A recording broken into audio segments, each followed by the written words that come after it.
about finance and food.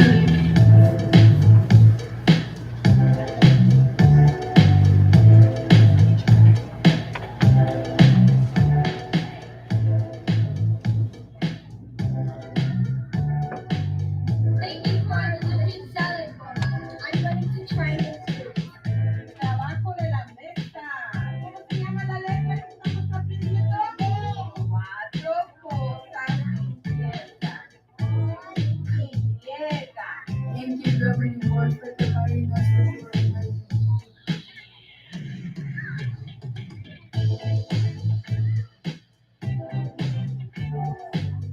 We appreciate our board for providing us the opportunity to reach sports. These sports allows us to stay fit and healthy. Thank you for the opportunity to learn about recycling and sustainability. This makes us better road citizens. We love Baba. Visual and performing art. I love theater. I love art. We love our animation classes. Thank you. Cool, I made my gotcha. Me too. Thank you, board members, for approving the AEDs in all our schools. AEDs save lives.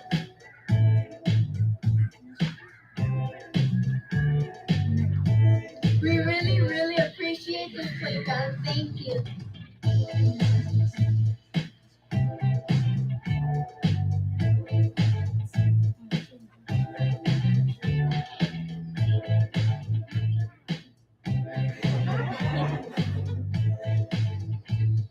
Thank you for providing us with opportunities in STEM, research, and learning.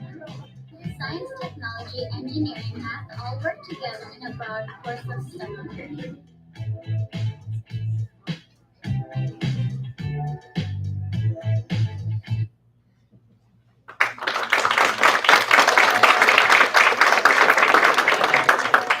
So I was tasked with helping to create this video, and I became best friends with Josue now. Him and I are best buds.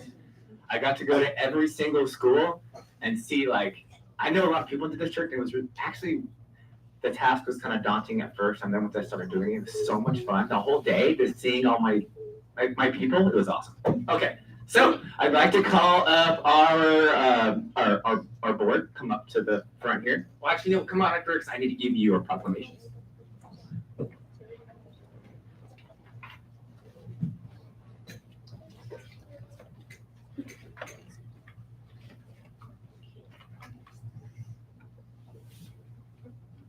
What is here?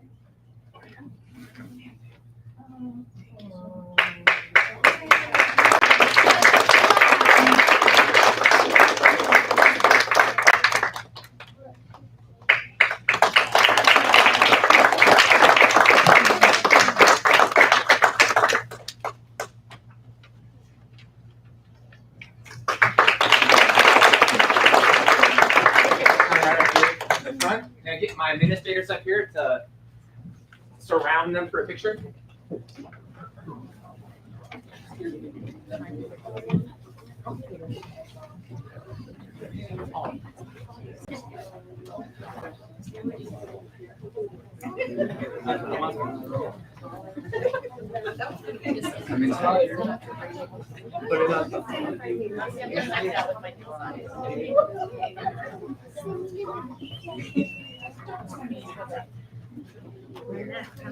I'm so jealous. Oh, I know.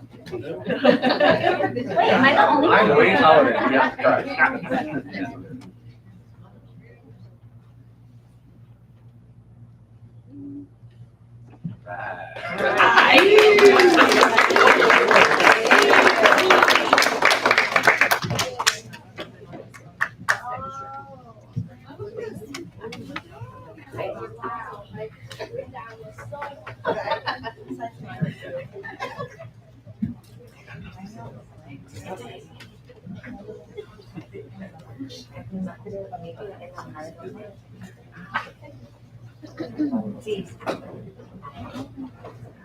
Thank you all for that. Thank you very much.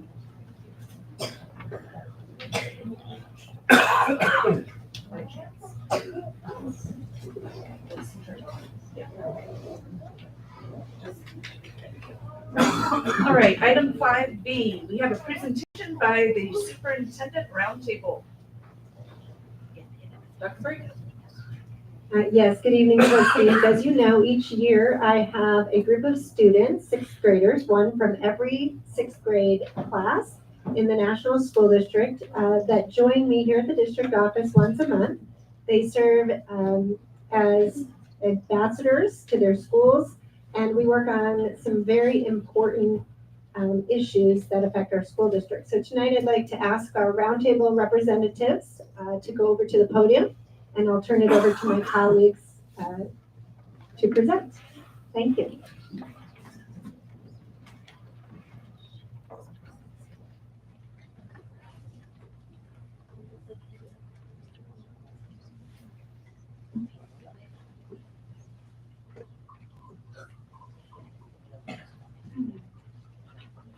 Good evening, President Gates, trustees, Dr. Brady, and executive cabinet. My name is Rosa Avila. I am honored to represent Lincoln Acres School on the Superintendent Student Roundtable. This evening, my fellow roundtable ambassadors and I are excited to share a brief update on the work we've been doing to make a positive impact in our schools and community.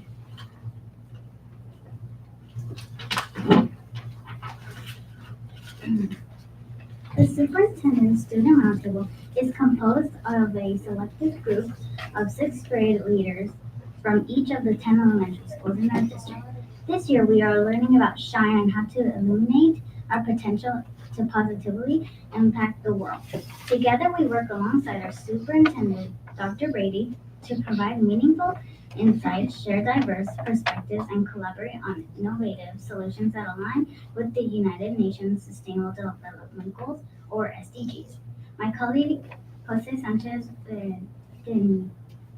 Renteria, is here to tell you more about that.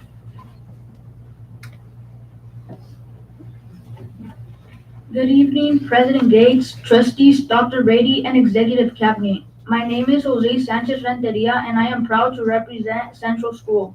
This year, our district theme is SHINE. SHINE reflects our vision of becoming exceptionally prepared learners, innovative and compassionate world citizens. It connects perfectly to the work we do with the SDGs, which focus on solving big issues like poverty, fairness, protecting the environment, and building better communities.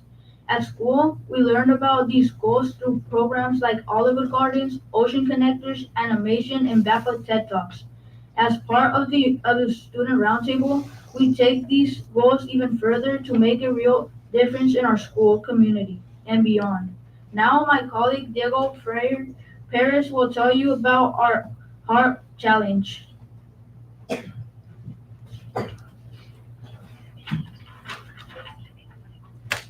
Good evening, President Gates, trustee Dr. Brady, and executive cabinet. My name is Diego Freire Perez, and I am proud to represent El Toyon School on the Superintendent Student Roundtable. As part of SDG number 3, good health and well-being, students across the district participated in the Kids Heart Challenge. This year, we collaborated with the American Heart Association to refresh our skills in hands-only CPR and AED, in which we learned last year. We then met with our principals to design a heart-focused challenge during Red Ribbon Week.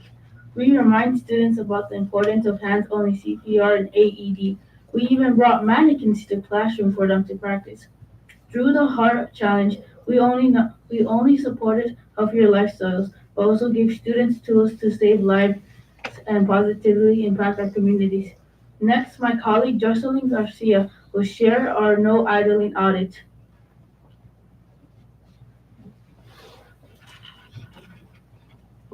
Good evening, President Gates, trustees, and Dr. Brady. President Gates, trustees, Dr. Brady, and executive cabinet. My name is Jocelyn Garcia, and I am honored to represent Rancho de la Nacion School. As part of the Student Roundtable, we are launching a No Idling campaign to support SDG number 13, climate action. Our mission is to reduce car idling during drop-off and pickup times, helping to decrease harmful emissions in our community. To kick off this effort, we have been conducting audits to observe idling habits. Currently, about 45% of cars district-wide keep the engines running while waiting for students. Our goal is to reduce that number to less than 10%. We're designing no idling signs featuring artwork to be placed in drop-off zones at all schools, encouraging families to turn off their engines. This campaign gives us the opportunity to make a difference for our schools, community, and planet. Now my colleague Benita Ortega will share about Earth Hop.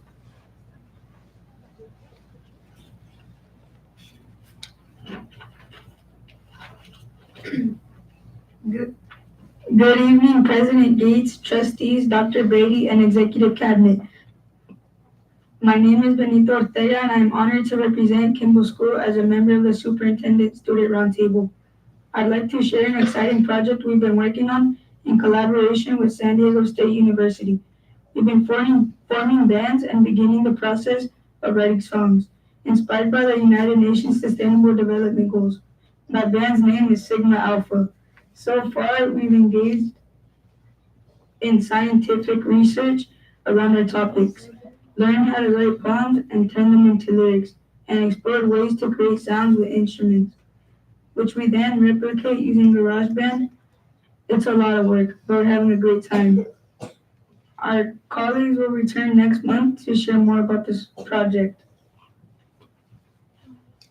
So that is what the Superintendent Roundtable is up to. Do you have any questions for us?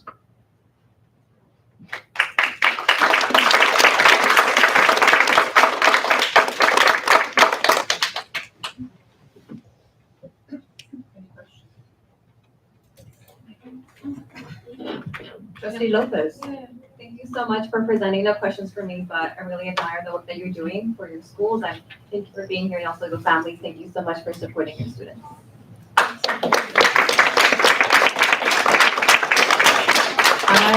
I am curious. Each one of you presented something different. Do you have a favorite activity that you have been involved in? I say my favorite activity was doing the CPR. Oh, really? Okay, and why? Because I'm curious. So when we were doing it, it was fun because I would do it with my friends, and it was just really fun, and yeah. Well, and the truth is, like, a lot of us have people we love who have had a heart problem or have had a heart attack. So, like, the fact that you guys, we can rely on you actually to be the ones to tell us what needs to happen and to act cool in those kind of crazy situations. I'm thankful. So thanks for doing that for our community. I appreciate it.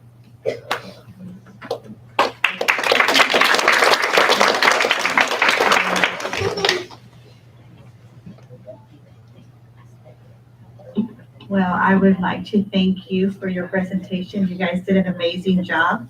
Obviously, you have an amazing leader, so I don't expect anything different. But congratulations, you guys, and thank you to your parents for all your support. Thank you for being here, and that means a lot for all your participation, because without you, we wouldn't have these amazing students. And for all your teachers and all the staff here, thank you for being here.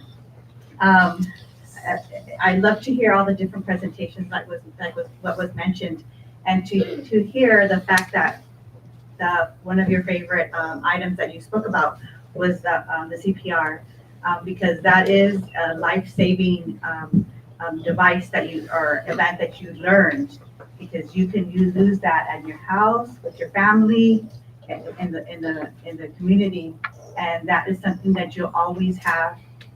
You carry that forever. So kudos to you for you to have had that for your favorite item. So with that being said, I'm going to read your name. You're going to come to receive your certificate, and you're going to go to the front. Parents, this is your opportunity to take as many pictures as you like. Don't be shy. So we'll stop and pause we'll take a group one in the front. And once everybody's done, then we'll move on to the next. So Jose Sanchez Renteria.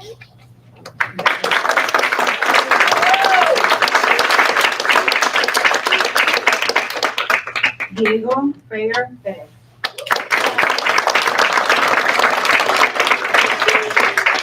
Benito Ortega.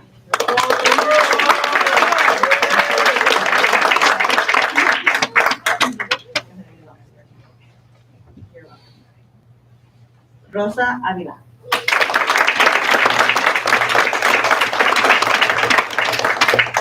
Jocelyn Garcia.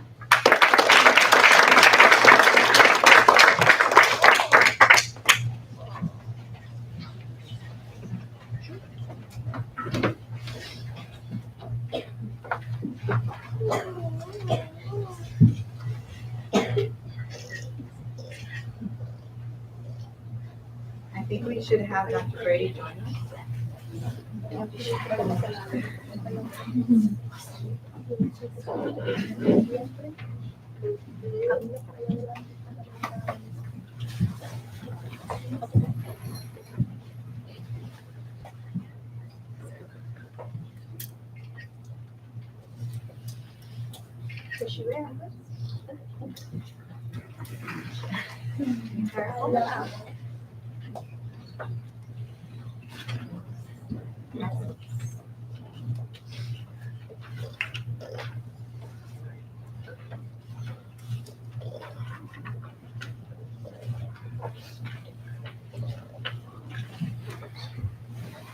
Congratulations.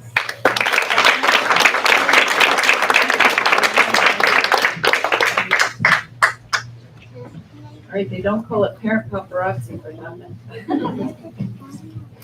All right.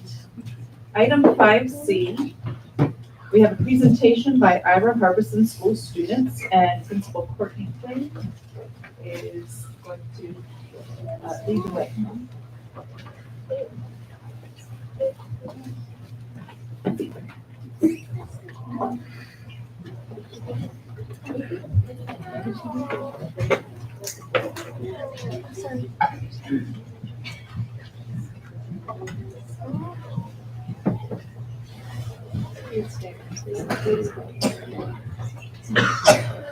Good evening, President Gates, members of the board, Dr. Brady, and executive cabinet.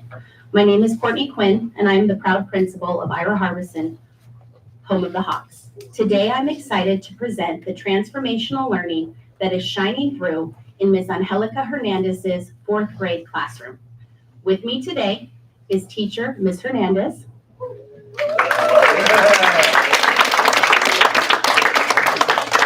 and behind me, her amazing 4th grade students. Today, students will showcase how they are transformed into active participants in an engaging classroom with a focus on English language arts and math standards. Students' learning connects to the United Nations Sustainability Development Goal number 4 of ensuring inclusive and equitable quality education and promoting lifelong learning opportunities for all. Throughout the course of the presentation, students will demonstrate how they are exceptional models of the National School District learner profile and how their potential is being illuminated daily and the impact it is having on their education and their futures. And now, let me turn it over to my amazing Hawks.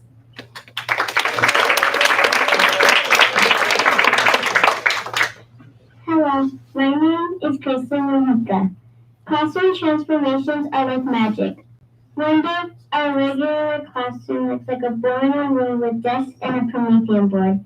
But when Ms. Hernandez decides to do transformation, everything changes. When we walk in our classroom, it's like we stepped into another world and on an adventure. Transformations make learning so much fun. There are hands-on math, reading, and science activities. We also have opportunities to work with friends in cool ways. It's easier to focus because the classroom feels so different, and it's more fun to pay attention. Learning is so exciting. Transformations make school more enjoyable, and you feel like you really want to be in class and learn. We're exceptionally prepared learners who are innovative and compassionate world leaders.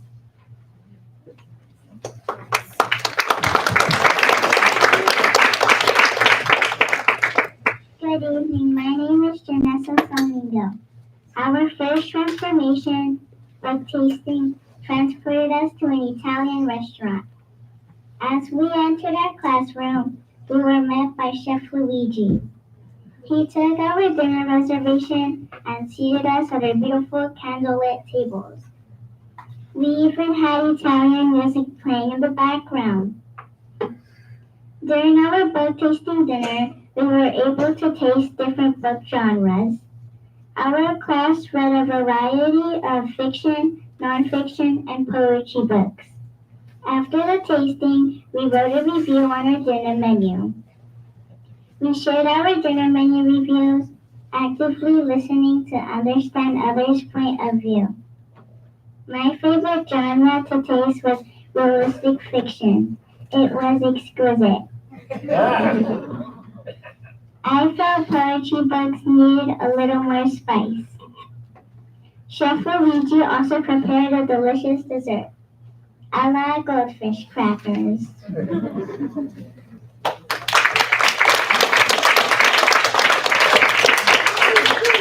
Hello, my name is Benjamin Marquez. Room for a second transformation was a construction site. We were innovative crew members who worked with our group from learning to solve multi-digit multiplication problems and identify different types of figurative language, like similes, metaphors, idioms, and alliteration. To stay safe on the job site, we had to wear safety glasses and hard hats. We also kept our base 10 blocks and our tool belt. These were used to construct the multiplication model. We worked with our crew members to solve a variety of task cards. Our construction transformation was a fun and exciting experience where we used our problem-solving skills.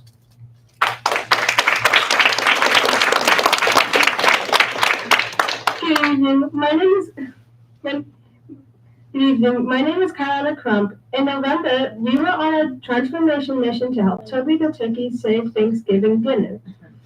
Myself and my fellow chefs put on our thinking caps, chef hats and aprons, and activated our critical thinking skills because we didn't want to let Toby down. With our team of student chefs, we walked around the room and solved 16 multi-step Thanksgiving math word problems. We also worked on context clues.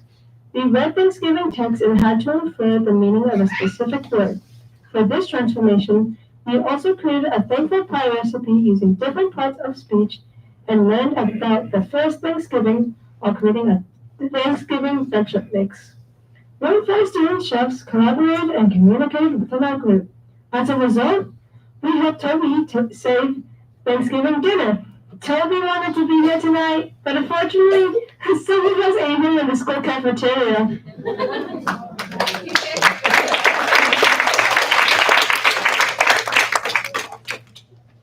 Our next classroom transformation will take place on February 6, 2025. Ms. Hernandez gave us a clue. Our room will be transformed into the Super Bowl. To prepare, we are currently participating in Read Bowl. Read Bowl is a global reading competition where teams around the globe compete to read the most minutes. We are room for walking readers, and we are reading in school, after school, at home, on the go, anywhere. It's so cool that we are competing with other 4th and 5th graders from all over the world. We are tracking our reading minutes, and every Monday, Ms. Hernandez inputs our minutes on the Read Bowl website. Read Bowl will last for the next 3 weeks, and the Read Bowl champion will be crowned on Super Bowl Sunday. We would like to invite all of you to Room 4 Super Bowl. Here are your VIP Super Bowl tickets. Kickoff begins at 8:15 a.m. We hope to see you there.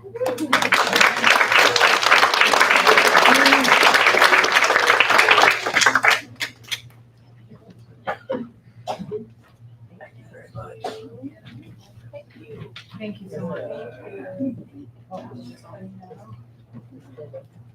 And if you have any questions, Ms. Hernandez and her students would be happy to answer them. Along with, you can see some other pieces of information from students in Ms. Hernandez's class who could not be here this evening, but also love the transformation. Any questions? No. Thank you for sharing that with us. That is actually one of the funnest ideas, if funnest is a real word, that I've heard in a long time. So, thank you, Mr. Hernandez. I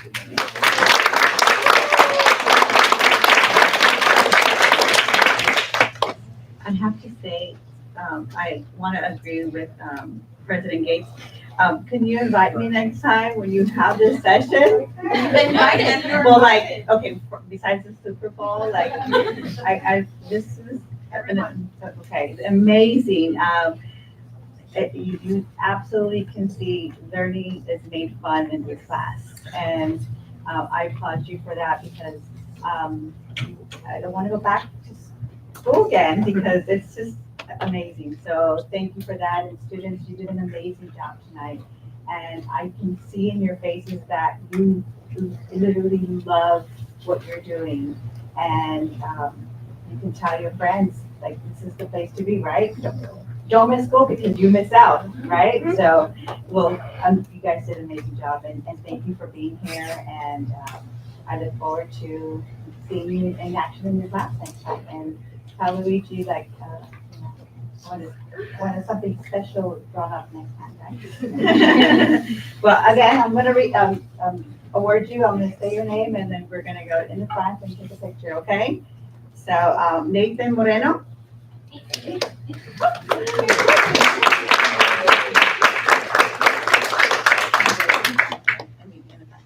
Benjamin Marquez.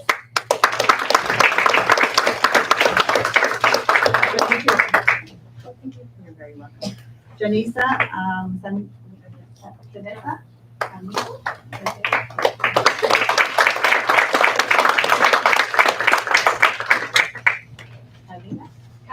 Kailana.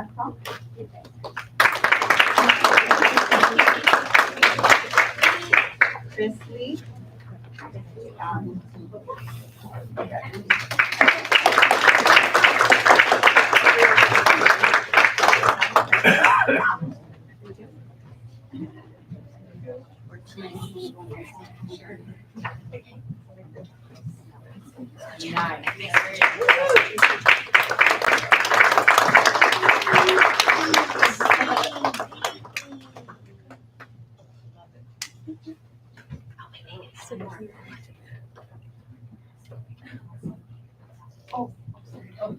One more?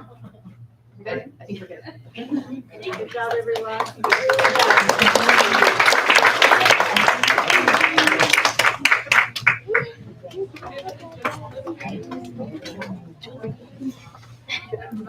Item 5D is to recognize Cheyenne Guerra Moreno, Ira Harbison School as a National School District Shine Volunteer.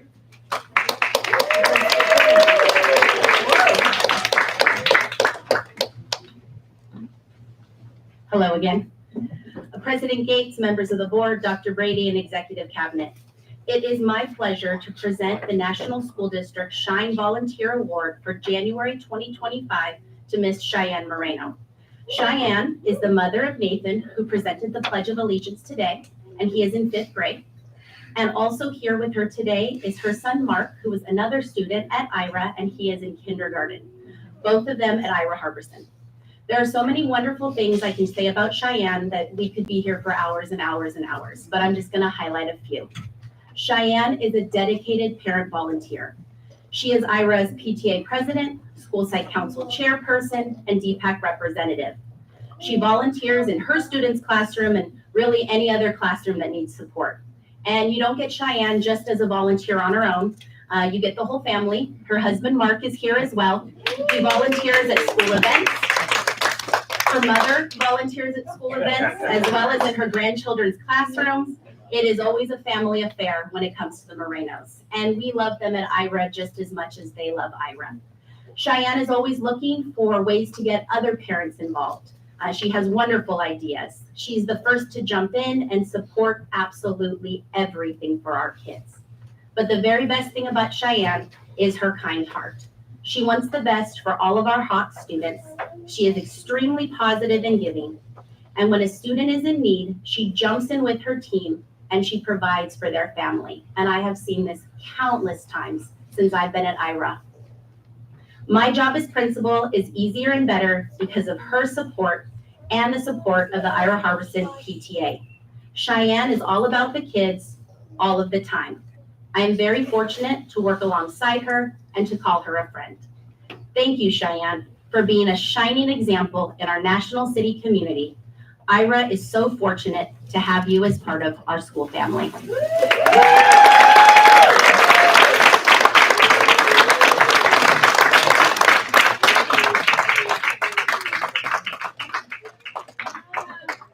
Well, thank you so much. I don't do this at all for recognition. I didn't know that this was gonna happen, so it's pretty surprising. But I do love the kids. I love all of your kids.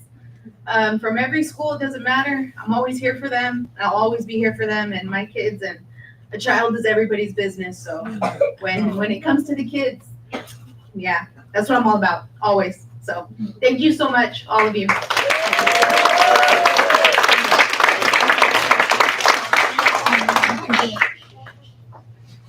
Thank you so much for your leadership and dedication to our school, to our students, and just the love that you pour in. It's really a privilege to see you and to know you and to have you part of the community. So on behalf of the board, I'd like to present you this award and just a little token of our appreciation. Thank you so much. Thank you so much. Yes, Thank you.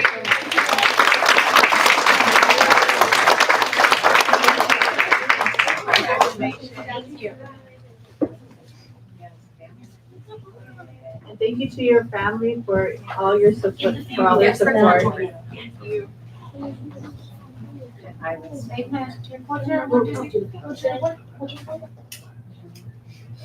Good job. Cheese.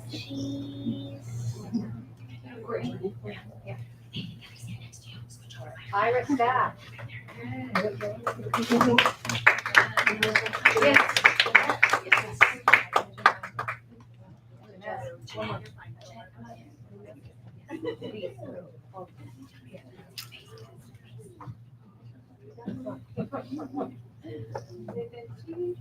Cheese.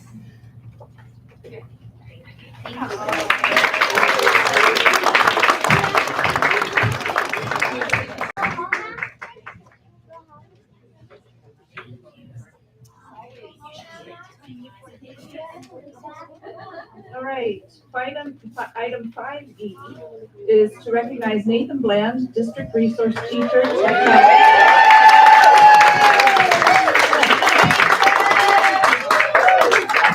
District Office as the National School District Employee of the Month for January 2025, and we are asking Lynette Castañeda, the Director of Educational Services, to please come up and present.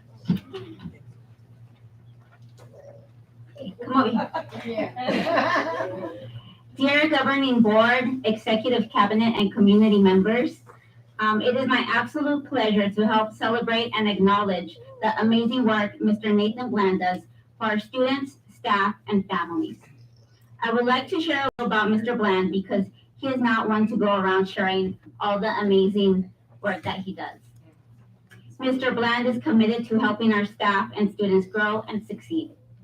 Our teachers know that they can count on Mr. Bland to help them navigate an educational platform, support a school news channel, create learning videos, analyze data, and create reports that guide teachers' next steps. He is known by all as dependable, professional, and kind. Our students also love Mr. Bland going into classrooms to do an innovative lesson or support with technology. He leads our JETS program. JETS stands for Junior Educational Technology Squad, building student knowledge and agency. Students get to support other students and staff with Promethean and device and application needs. Our leaders also know that Mr. Bland is reliable and innovative. He provides ideas, various perspectives, and a great attitude. I want to end by telling Mr. Bland, thank you. Thank you for your ongoing dedication to our community. I feel fortunate to work alongside you. And now she has my favorite quote, children, it's everybody's business. So thank you so much for making our work easier and for caring so much about the children.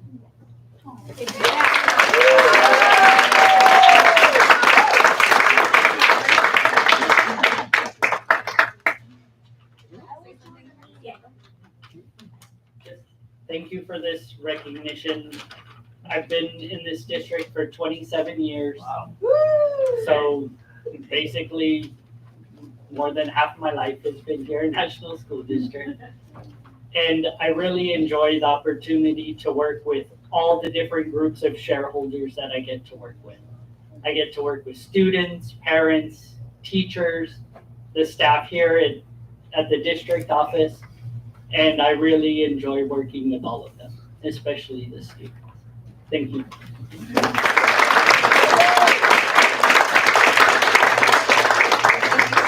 For your dedication, your service to our district, and not only in technology, but to our families and students. So on behalf of the board, I'd like to present this award to you, as well as an engraved pen. I didn't try it out, I wanted to, but I hope you enjoy it. Thank you so much. Thank you.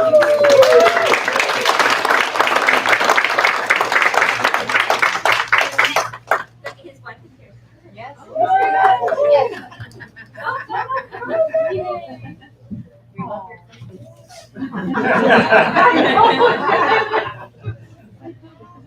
She's the real employee of the month. That's for our office.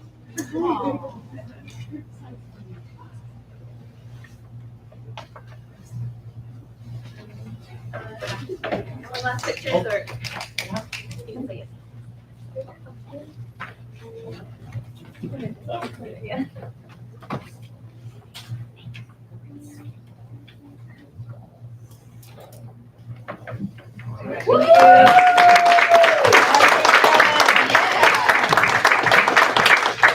All right, and item 5F is to honor community partners for holiday outreach, and I'm supposed to move to that stand.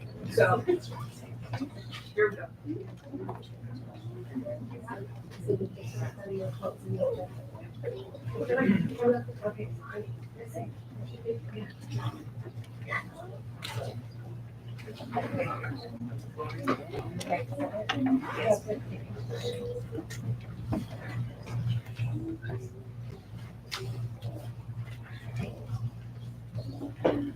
So we have many community partners, and those partners do all kinds of different things. You've seen some of our people who work directly with our students and are volunteer, but we have other organizations, other groups who also contribute to the district, who look out for us, who can think about things that our students may need or our teachers and staff may need.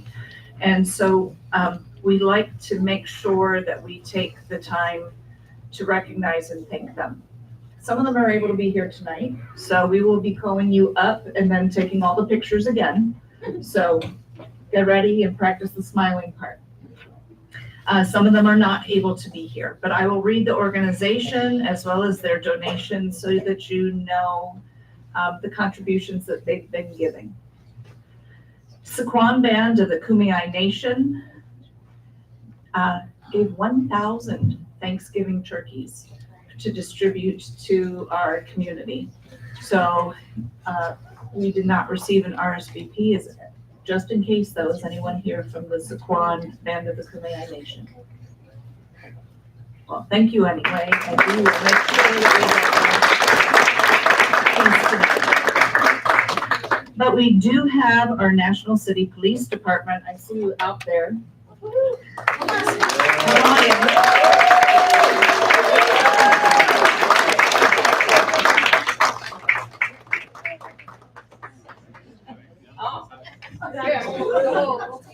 They were playing.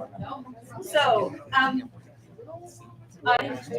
I know Officer Ortiz, and so many of you have probably seen this face often, and she has been our school resource officer for 3.5 years. 3.5, okay, 3.5 years. So Officer Garcia. Yeah, I'm gonna do the reading. Officer Barajas, and Officer Sanchez, and Officer Cruz. So the police department assists with Toys for Tots, the National City Police Department Thanksgiving, and Shop with a Cop. So thank you to all of you, and we appreciate what you do for us and for our community. Thank you.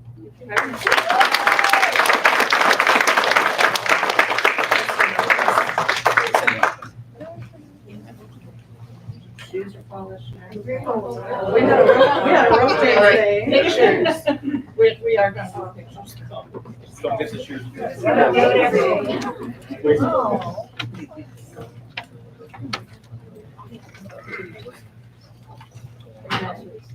You want to represent? Go ahead. Thank you.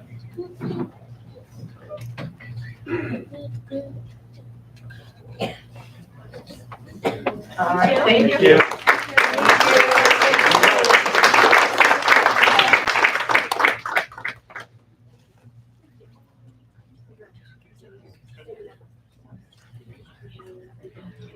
All right, we have Star Pal. Shop with a Cop is the donation that they do with us, and we have Andy Weiss.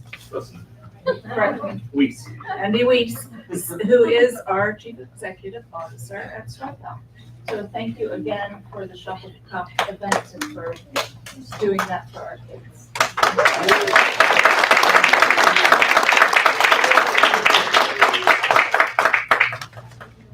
Pictures.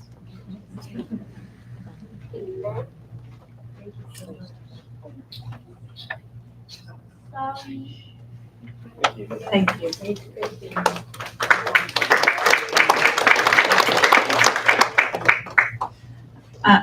Costco Optical also participated with Toys for Tots. Do we have someone to represent Costco Optical with us? Okay, thank you. Then we are going to call Mr. Sanchez up, Kiwanis Club of Sweetwater, and anyone else who's with the Kiwanis Club.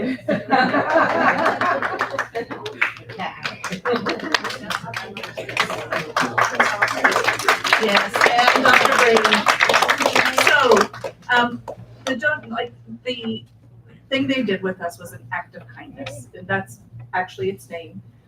But it is like the Kiwanis Club is an outreach organization who, again, is very community minded. And so we have numerous representatives from us there. And so Dr. Brady, Mr. Sanchez, Mr. Vine, and Mr. Negri are here for that. So, cool. Thank you.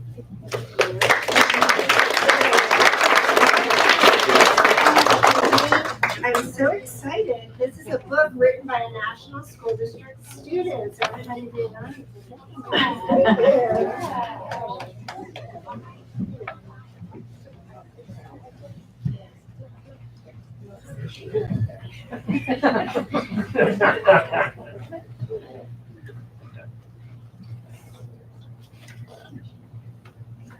All right, thank you. I would like to call Mr. Brian Clapper. He is our representative from the National City Host Lions Club. They have participated in Act of Kindness, the canned food drive, and Spirit of the Holidays as part of their contribution and commitment to our community. Thank you very much, Mr. Clapper.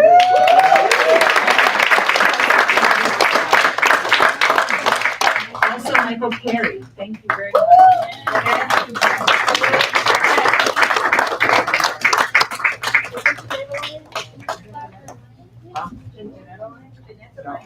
Oh. Yes. Yeah. Go get your picture.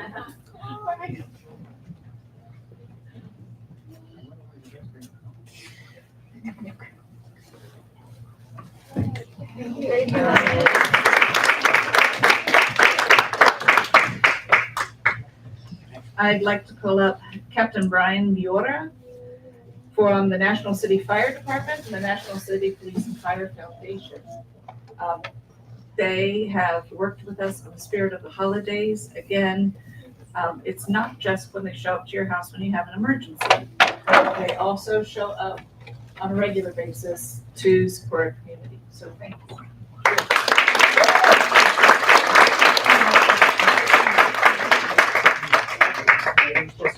Okay. Picture.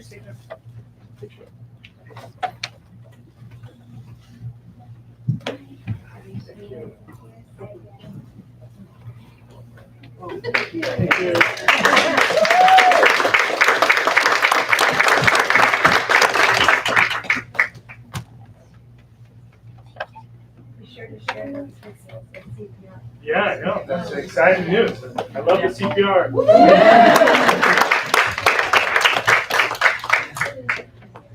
And our last organization is represented by Julieta Robelo with Altrusa International and best name ever, Socktober. That is so.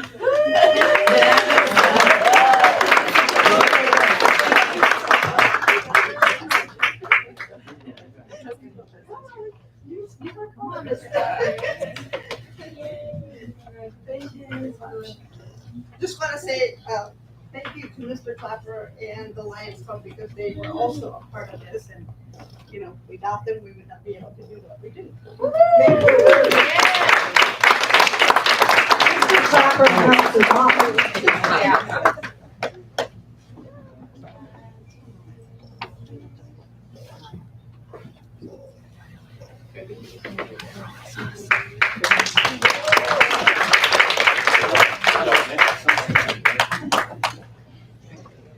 All right, I'm not going to sit, sorry.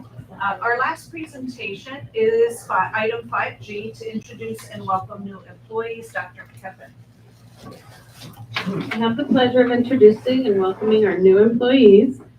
We have two that were able to make it tonight. So what I'm gonna do is just call you up, if you wouldn't mind coming up, taking a picture. And then afterwards, I'll say a little something about those that were not able to make it tonight. So our first new employee is Maggie Calamag.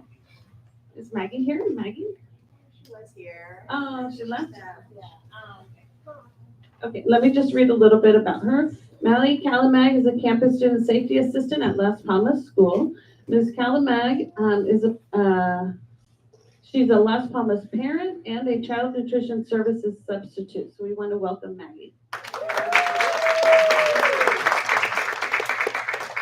Our next new employee is Lilia Moreno de Ramos, child nutrition services assistant at El Toyon School. Is she here? No? Okay. Lilia Moreno worked in hospitality as a receptionist before coming to the National School District. So welcome, Lilia.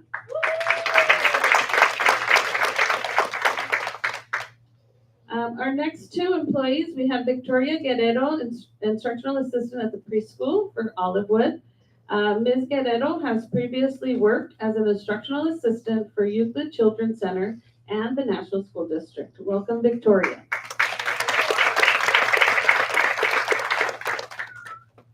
And lastly is Margarita Valencia, campus student safety assistant at Ira Hardison School.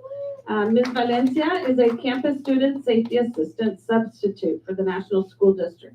Welcome, Margarita.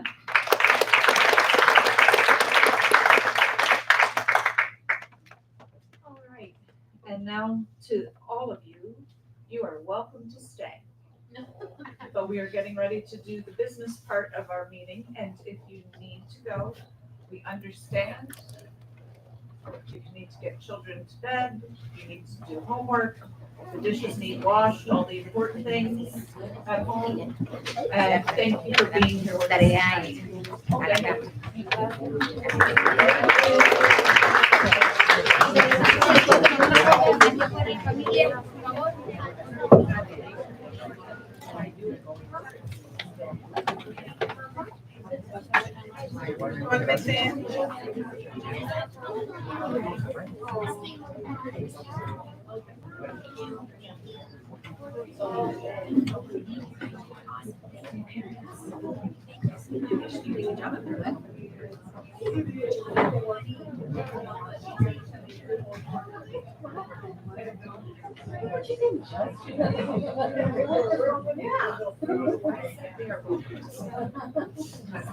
Absolutely.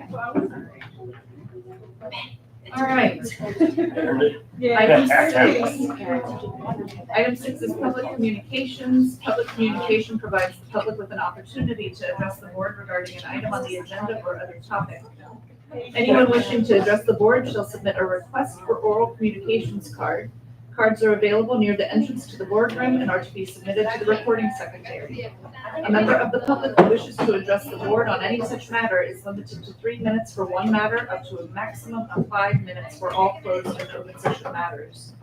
There shall be a limit of 20 minutes for any matter unless such time limit is waived by a majority vote of the board. Members of the public may not yield any time to other speakers. No board action can be taken. Do we have any speakers? For a later item. Okay, we have an item, a speaker for a later item. Thank you. All right. Item number 7 is the agenda, and I would like to tell the board there has been a request from staff to pull items 10B and 12B. So the agenda would be with the adjustment of pulling 10B and 12B. Do I have a motion to accept the agenda? To approve with the items 10B, 12B. Second. Okay, thank you. And trustee Lopez, do you have a question?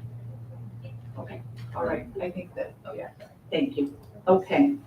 Any questions? No? All right, then I have a motion to accept the agenda by trustee Bettencourt Castaneda and a second by trustee Lopez. Please vote. On the passes unanimously. All right.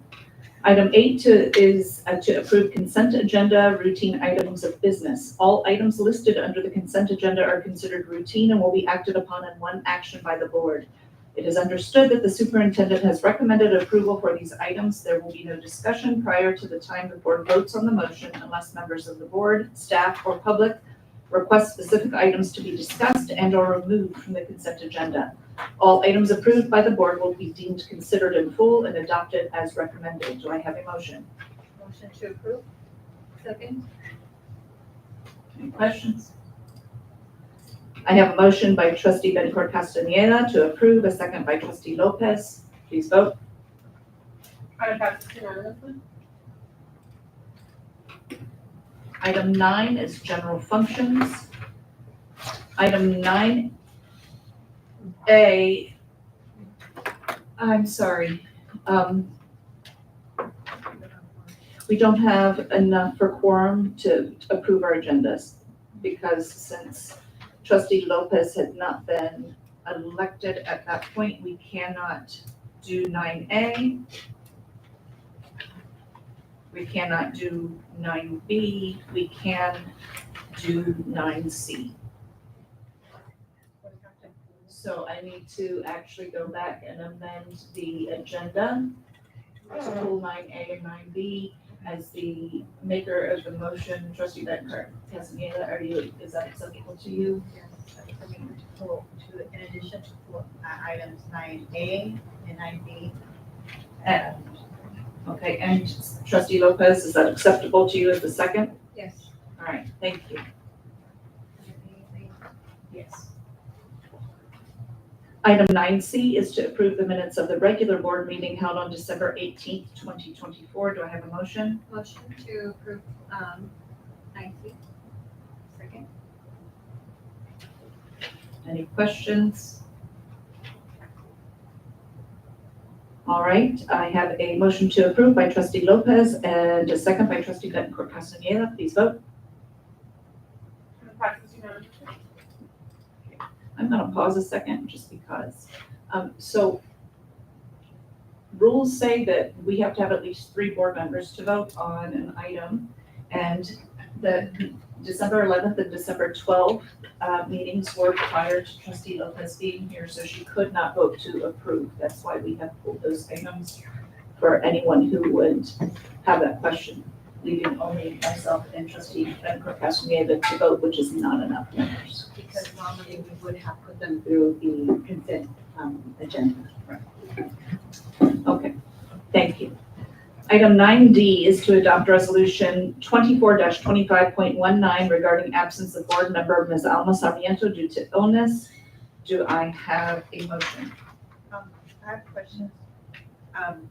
Trustee Cindy Lopez was not here. Does that also not allow her to vote on an item that she was also not here for? We would like to amend the We'd like to amend the agenda. Again, trustee Bettencourt Castaneda, let's take a moment. Is there anything else that we know of that is outstanding from prior to December 18th. You can table from this. Let's just table this item. Okay. I'd like to table this item for a future agenda, please. All right, the motion to table by trustee Bencourt Castaneda. Do I have a second? Second. Thank you. Motion to table item 9D by trustee Bencourt Castaneda, second by trustee Lopez.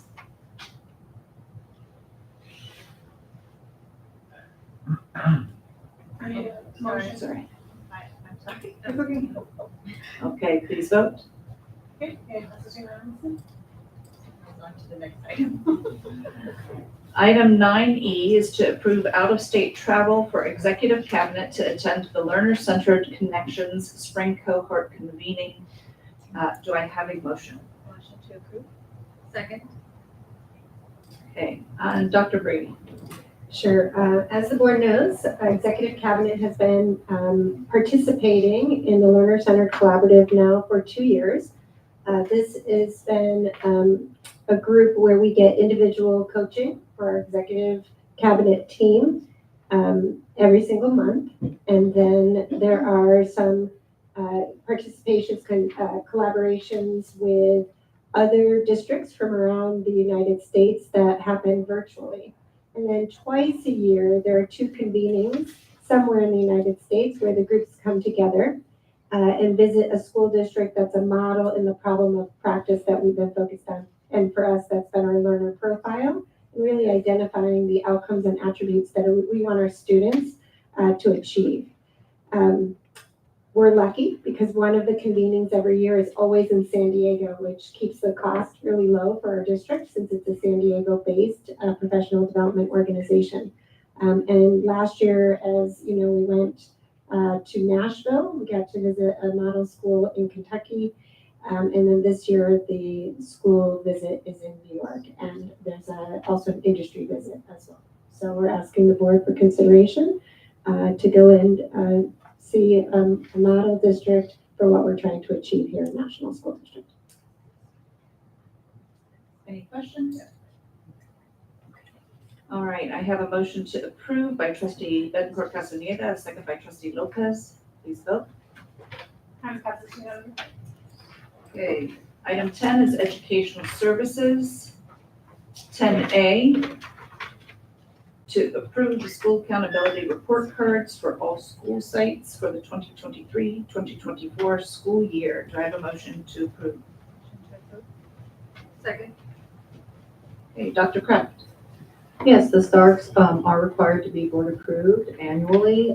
The SARCs are a year behind. It is a reflective document, and it is designed to serve parents and to provide specific information for parents on how their school is doing. We do follow a state template with it, and we do have an outside partner with BTS, and they help to pre-populate other requirements that the state has. And so these have been completed by the principals, reviewed, and are now being presented for the board consideration. Any questions? All right. I'll just state, this is an excellent way to get to know just some background information on your schools and on our surrounding schools. Gives you those ideas of who you're going to school with a little bit, as much as numbers can tell you. But it gives some insight into who you are. So motion to approve by trustee Bencourt Castaneda, second by trustee Lopez. Please vote. Passes unanimously. Item 10B was pulled. Item 10C is to approve CT 4259 with Premier Healthcare Service doing business as Aviana Healthcare, San Diego. Do I have a motion to approve? So moved. Second. Dr. Kraft. Yes, as I've shared with the board in the memo, we have had an increasing number of students coming to us that have health conditions that require services that are beyond our school health assistance. And so being able to have a contract here will allow us to keep consistency with other districts. We've been doing it via the CELPA. So we feel that if we're able to do it directly and speak directly to the individuals, this master contract will allow us to serve our students. Any questions? All right, and I have a motion to approve by trustee Lopez, a second by trustee Bettencourt Castaneda. Please vote. Okay, item 10D to approve CT 4260 with Verbal Behavior Associates to provide special education and behavioral services. Do I have a motion? Motion to approve. Second? Second. Okay. Dr. Kraft?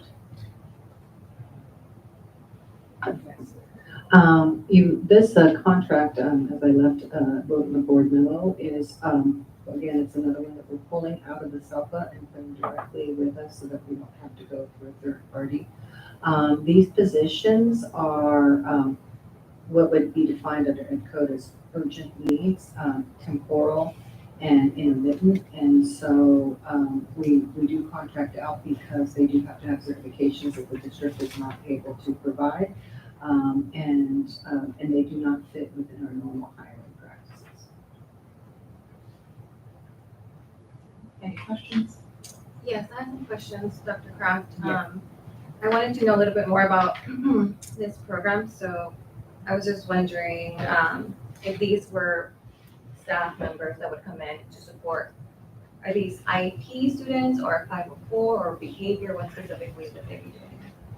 Generally, they are within our special education program, but we do sometimes, if there are students that may be showing indications of that, we bring them in to support. It helps the classroom teachers to redirect the students so that learning can happen.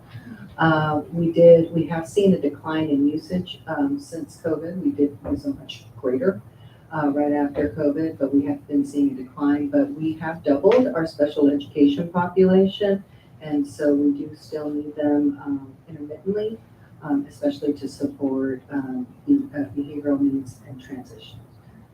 So this is a previous vendor that's come before for the district? Yeah, we've done it through, like many other districts, we partner with our SELPA. So we've done a lot with our SELPA back and forth.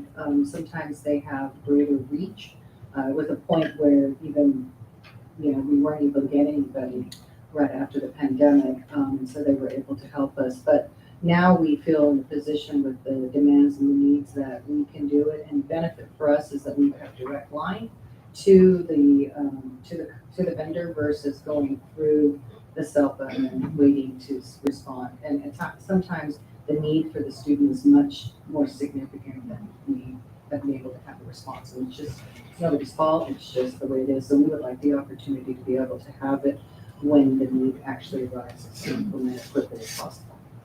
And then another question I had was, it says not to exceed 600,000. Is there an hourly wage of the staff members, or that they come in, or what is that? We do have that. I don't know what it is. Dr. Vargas, did you want to speak a little bit to it? Oh, it might be on the contract. It might be on the, and the trustee Lopez, the other thing is this is a master contract with the San Diego County. So we would be bringing what are called individual service agreement contracts. Even if they're we can still implement it, but because, of the needs and demands of special education, we can ratify it, and it would be an individual service agreement. It would be tied to a student. So the other piece is every year their contract amounts get negotiated. And so the amount you see here is kind of cushioning when it could change, and we would then bring back the contract with the amended amount.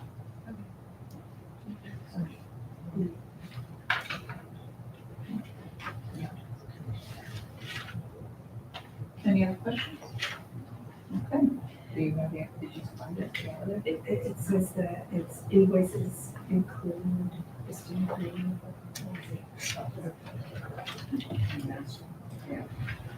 No, the discussion taking place is that that this contract covers the total not to exceed amount, but does not break down every person's hourly wage who would work for them. So So the goal is in the future, we will be hiring staff directly while we are, like, can understand the program a little bit more. It's a classified position and, in the future, we didn't ever have really the demand that we've had since COVID. So what we're hoping is that it'll continue to decline as it has been, and then we can wean off it. The positions, the nature of the positions, again, are urgent. You know, they're not like a typical position that you would have, because there's no other classified position where somebody could be sitting in a position with no work. And that potentially could happen depending in our normal hiring practices. There's no fixed location, there's no fixed times, it could be moved around. So it is something, and it's not something that we would want to keep, because it's kind of a temporal need. So at this point, we're looking at kind of weaning off it, moving away, and hopefully getting to the point where we were prior to the pandemic.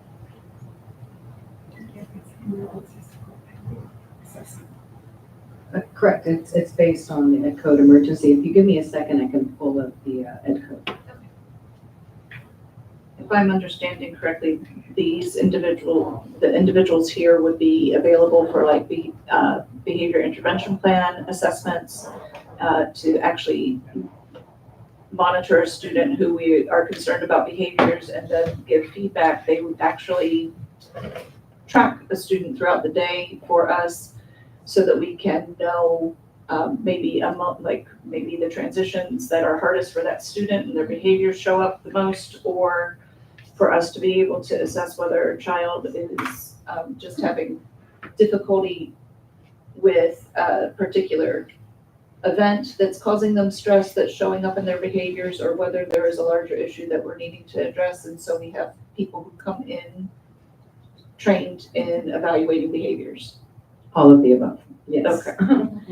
The Ed Code is 45103.1, and what it does is it allows school districts to employ positions that are like this, that serve, these punctuated, urgent needs. They're very technical in nature, and currently we don't have that expertise and knowledge available in the district because of the certification process. The district doesn't have the capability of the infrastructure to provide that. And they're generally temporary in nature, which is an important component, because under our current and ordinary hiring processes, this would make an unfavorable impact on not only the timeliness for the service for the students, but it would also result in lack of service, lack of time, lack of funds while we were still paying for it.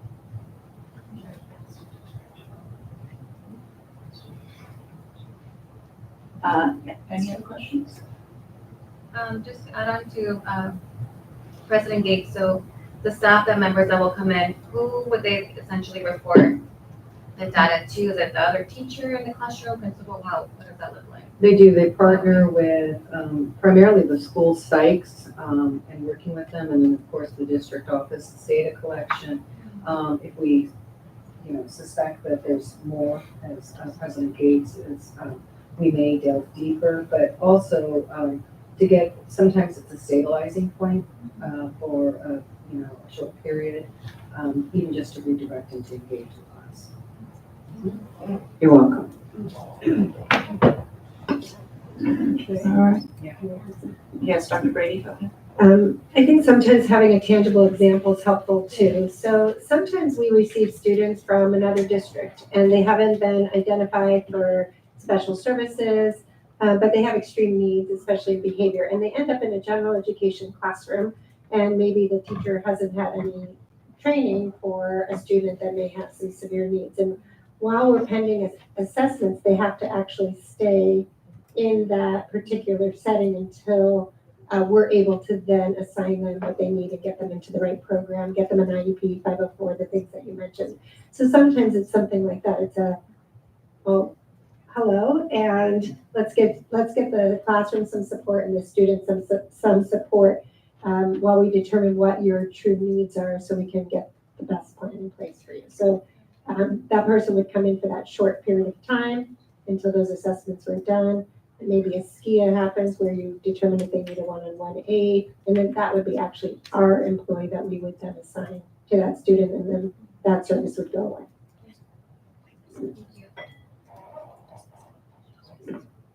All right.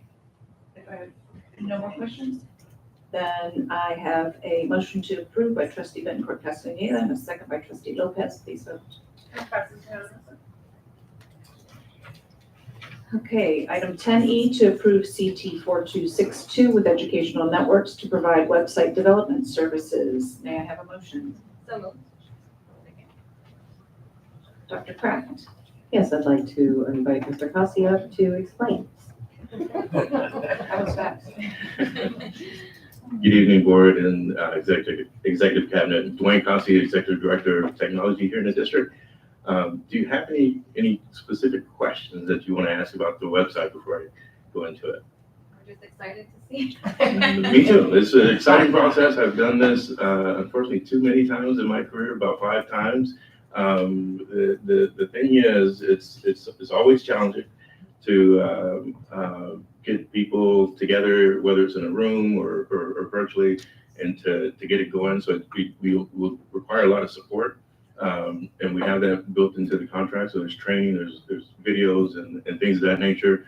I will be doing a lot of work myself, along with my partner in this will be Mr. Ricardo Gill, who you all know as well. And so we'll tag team this and we'll make it as easy as possible.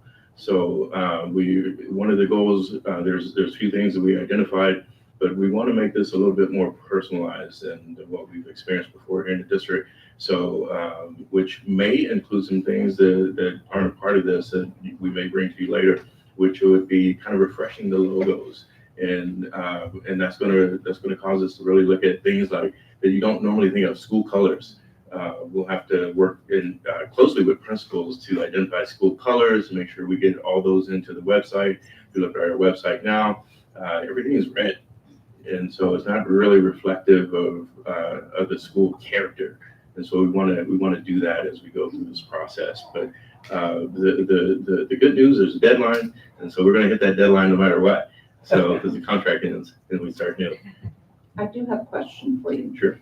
So in the comments section, it states that our current website is ADA compliant. What does that look like for a website? Because we don't typically think of that for a website. You know, it's something that is we tend to, and erroneously, just consider the visual of it. So can you give us some background on what makes something ADA compliant according to the law when it comes to what we need to present? Tough question. But so an example of ADA compliance would be what they refer to as alt text. So in web design, as you have images on that appear on the website, and say you have a visual impairment, and as a screen reader goes down, it reads everything that's there. So the images have to be tagged exactly what they are, because if you cannot see those. So for example, if it was children playing, then it would have to say children playing or mountain. So that's an example. Other things we need to consider with ADA is our placement and use of PDFs and how we link things. And so we have to be descriptive. And so those are examples of ADA compliance. And several years ago, an organization was going around and checking for ADA compliance for various districts.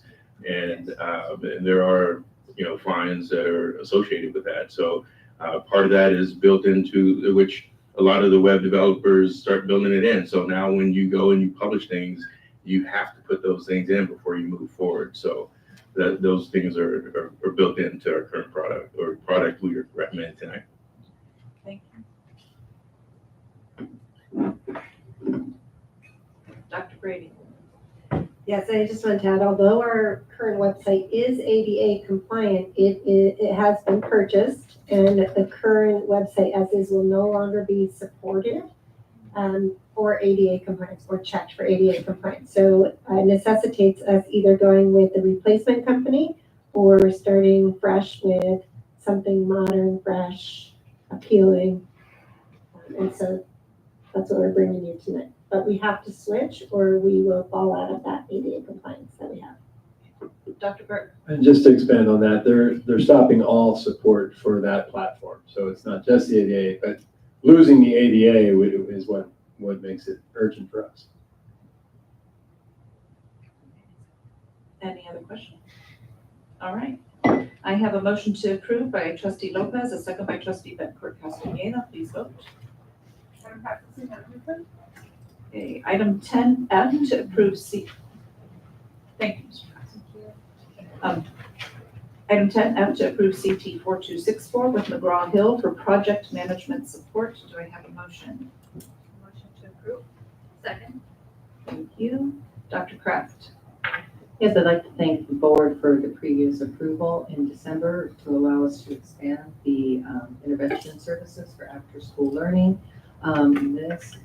This will allow us to ensure that a few things, that the quality of instruction is adhering to as close to as our teachers who were able to sign up. Of course, we would always prefer our teachers, but it is a long day. And then in addition to it, really monitoring the data for the effectiveness of programming, instruction, and in comparison to growth for the students. So Mr. Sanchez is right now as we speak, building about 5 at every school. Our goal is to increase that as we start recruiting so that students can have an extended day, and we want to get as many kids into reach and enjoy some of those activities as well as the after school tutoring. Any questions? Yes, will this be, how many days a week will this be provided? We'd like to run the program 5 days. We are a bit subject to availability. So with the swing tutors that we're bringing in, we can run it 5 days, but we do have with the grant funding that funds it, we have a ratio of students to an adult. And so we always have to be mindful of that. So we analyze to make sure that we never go over that and risk potentially getting some sort of audit around our ACES programming. So so at minimum it's 4 days. And sometimes the students will get different, because some teachers say I can only take 2 days, we'll take it. And so, and then they need an additional day or two, we would split that day with the tutor that we're bringing. I had another question. Will students be selected based on the levels that they're at, or just whoever is already at reach?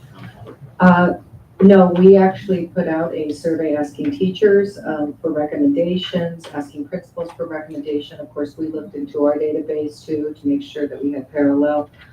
There were some other factors that we looked at too in terms of placement. So we really want to serve everybody that we possibly can. So that was thankfully was approved on December 11th. So we do have already populated classes. We're starting a little slow, but we're hoping to build up to the maximum classes for each school. I think it'll support what's happening in the classroom as we get closer to testing. Thank you. So you mentioned wanting to prioritize teachers, for which I thank you. We should be, like, there are trained professionals and bring them. Yep. So backing on that, when it's not the teacher in the classroom and someone who already has that training, how are we training whoever is handling these intervention groups when they are not a teacher? Like, how are we making sure that they have the tools they need to be giving the quality we expect? Yes, after the board approved the contract in December, we did negotiate with the vendor for the tutors, and they gave us 3 free days of professional for them to pay, and we have been training them on the programs that they will be targeting.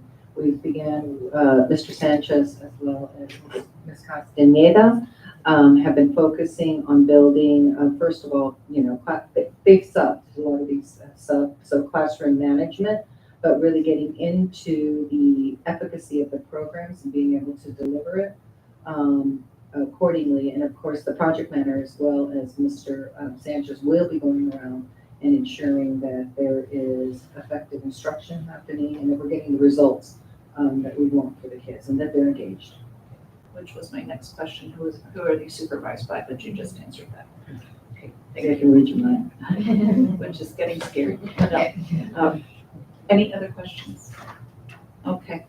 I have a motion by trustee Bettencourt Castaneda, a second by trustee Lopez. Please vote. Right. Item 11 is human resources. 11A is to conduct a public hearing regarding the initial proposal from the National City Elementary Teachers Association to the National School District for the 2025-2026 school year. I'm going to open that hearing now. The board will now hear comments from any members of the public who wish to speak on this matter. And I have a comment card for National City Elementary Teachers Association President Irma Sanchez.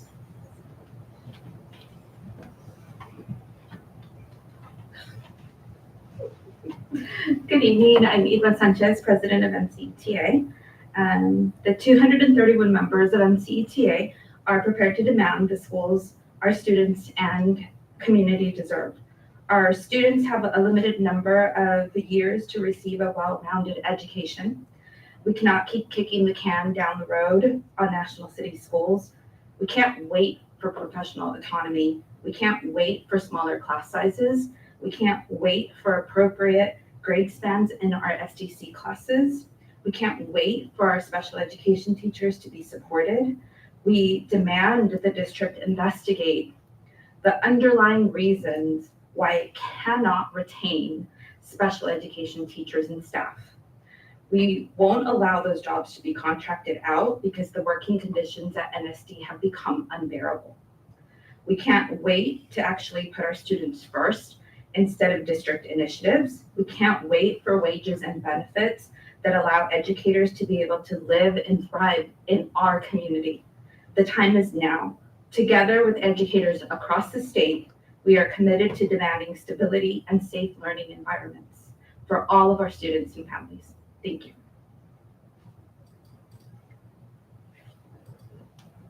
Thank you. As part of this hearing, we will have a brief statement from Dr. Kevin.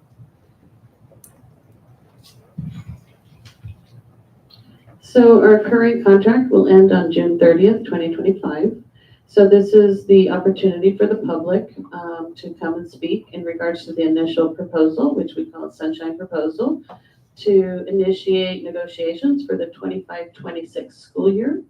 And as I mentioned, the current contract will end June 30th, so we'll be looking at negotiating the articles that they have proposed here today. We'll be proposing our Sunshine next month.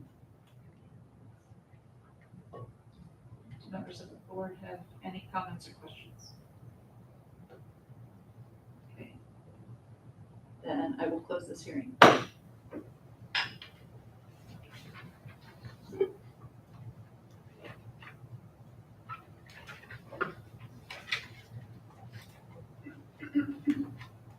Item 11B is to adopt the initial proposal from the National City Elementary Teachers Association. Do I have a motion?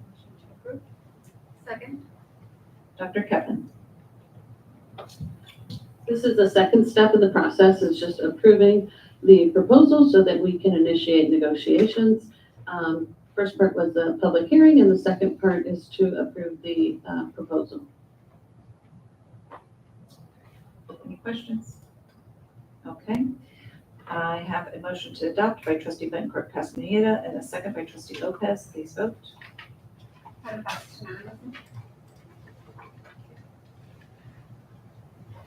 Item 12 is business services. Item 12A to authorize the assistant superintendent of business services to advertise for fire alarm upgrades.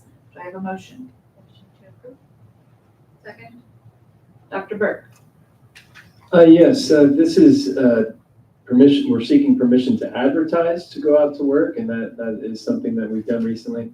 I will ask a question about that in just a bit, but what we're doing here is making some identified improvements to fire alarms that need to be in functioning working order. So this is a priority item for us to get these fire alarms working again and to make sure that these classrooms are included fully in the safety plan. Questions? I do. Obviously, we have come to a point where we realized, for whatever reason, whether it's by teacher advocacy or maintenance checks, that these aren't working. So what is the I'm assuming we have a regular maintenance schedule to evaluate these. Yes, they are inspected twice a year.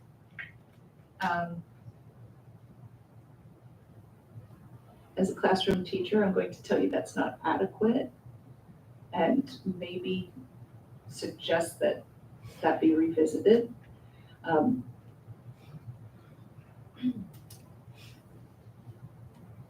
Just because it's core safety, it is a core safety issue if the alarms are not.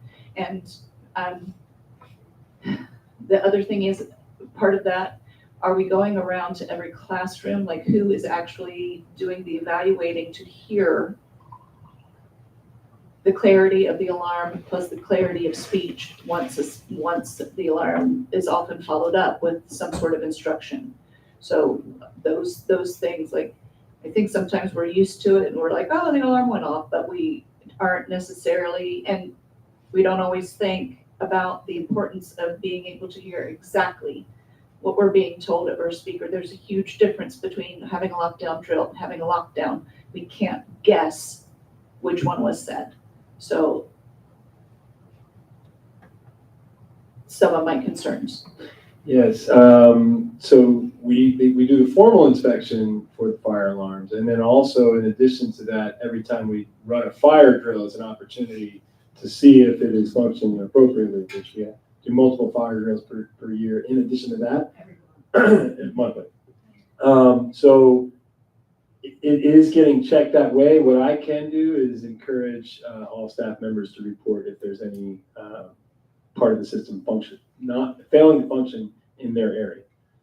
In terms of the spoken announcements, we recently added our executive director of technology, Mr. Kasi, and he took the initiative to go, it might have been the directive, but I think it was initiative, to go around and check this himself, to test these systems in rooms to make sure that the voice was audible, clear, understandable, and then made adjustments accordingly. Again, that's not something that you can set and forget. So I think, again, it's probably something that does need to get on some kind of routine maintenance schedule. We can discuss at a later time. And also something that I can encourage staff to report when they are experiencing issues. Possible Google form? I don't Possible know. Google form. All right. Yes, so, yeah. And yes, actually, it is a maintenance request when that is the proper method to request that repair. All right. And they can identify it as emergency, so it's prioritized. Thank you. All right. We have a motion to authorize by trustee Bettencourt Castaneda and a second by trustee Lopez. Please vote. Item 12B was pulled. And can I go back on 12A? I'm sorry, I mentioned I wanted to ask a question. We typically, for items where we're just asking to go advertise, we're not making a purchase, we're not signing up for a contract, and they can go in the consent portion of the meeting. If we're just asking for permission to advertise and not doing a contract or a purchase, should we put that into the consent section, or should we leave it in this part? My first thought for this one is that this is a safety and security issue. And so I feel like that's an important thing for our community to be aware of. Like for this one in particular. So I feel like it's potentially a case by case thing. What are your thoughts? I agree. I think that for transparency, I think it's nice to know that for the sake of our community to see that we are taking the safety of our students seriously.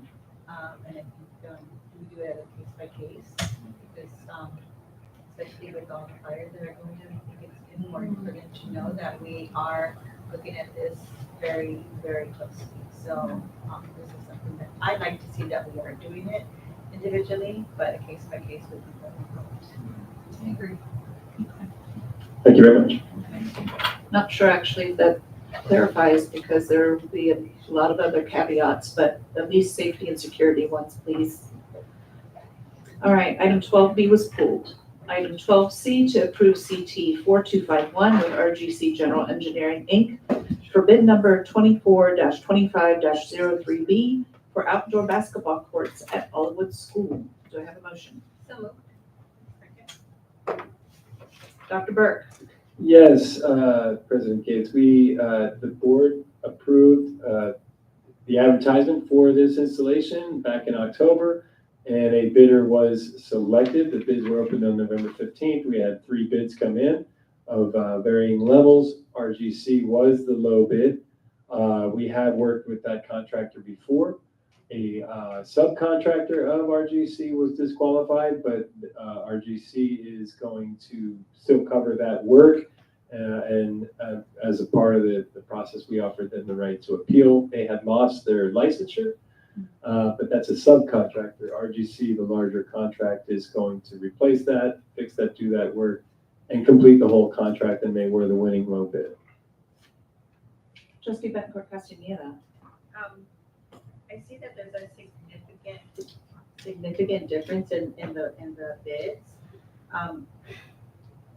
Could we have it, I mean, is there a reason why? I mean, did they have a good explanation? I mean, did they know what the parameters were in terms of, are they looking at 2 different locations? I mean, I do think that the 2 bids are relative. 2 of them are close, and then one's off. And that can happen sometimes. I think they know it's public work, and they know that, you know, maybe I'll be the only bidder and I can get that job for that rate. And maybe this is what I can afford with my team and my equipment to do, because I'm going to have to rent more. I'm going to have to hire outside. So there's economy of scale. I do agree they're more separated than normal, but I can't speak to the one bid. I'm not sure how they determine that amount. And then as far as the RGC, it is a little bit concerning the background that you just gave us. So, are they gonna, is it in writing that they are for sure gonna be able to fulfill the contract? And is it, I'm just a little bit, it just doesn't settle well with me to know that the person that they did work with had something, there's a little bit of a disconnect somewhere in there, and then we're gonna still allow them to complete the work. And then what if they have them still do work and they're not contracted and they're not licensed in there? So there's something that is not right, and then we're not protected. So Yes, we ensure our district is still protected. We will absolutely be following up with who is doing the work, what subcontractors are on our campus, and would not allow somebody that does not have that permission. They did follow the proper process. They put in a qualifying bid. It was not anybody from RGC that let their license lapse.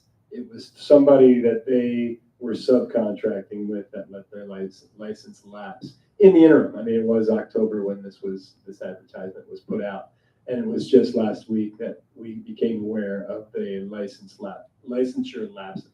So, but they did follow the process, the PCC 4107, to do it the right way, to remove that subcontractor from the contract, and identify how they are going to replace the work. And we're not required to go back out to bid? No? No, because we're not changing the price. They're not changing what the price is to the job. They're staying with the bid that they initially submitted. With the same company name and so on? I'm sorry? With the same company name and so on? Yes, everything else is the same except just removing the one subcontractor. Any other questions? All right, I have a motion to approve by trustee Lopez and a second by trustee Bettencourt Castaneda. Please vote. Item 12D to approve CT 4256 with Hop Skip Drive for transportation services. Do I have a motion? Motion to approve with discussion. Second. All right. Dr. Burke. And one thing I should have clarified on the last item, which applies to this item too, is that the County Office of Education does not send out checks without verifying first. The county office also has oversight on contracts. Sorry, I lost my.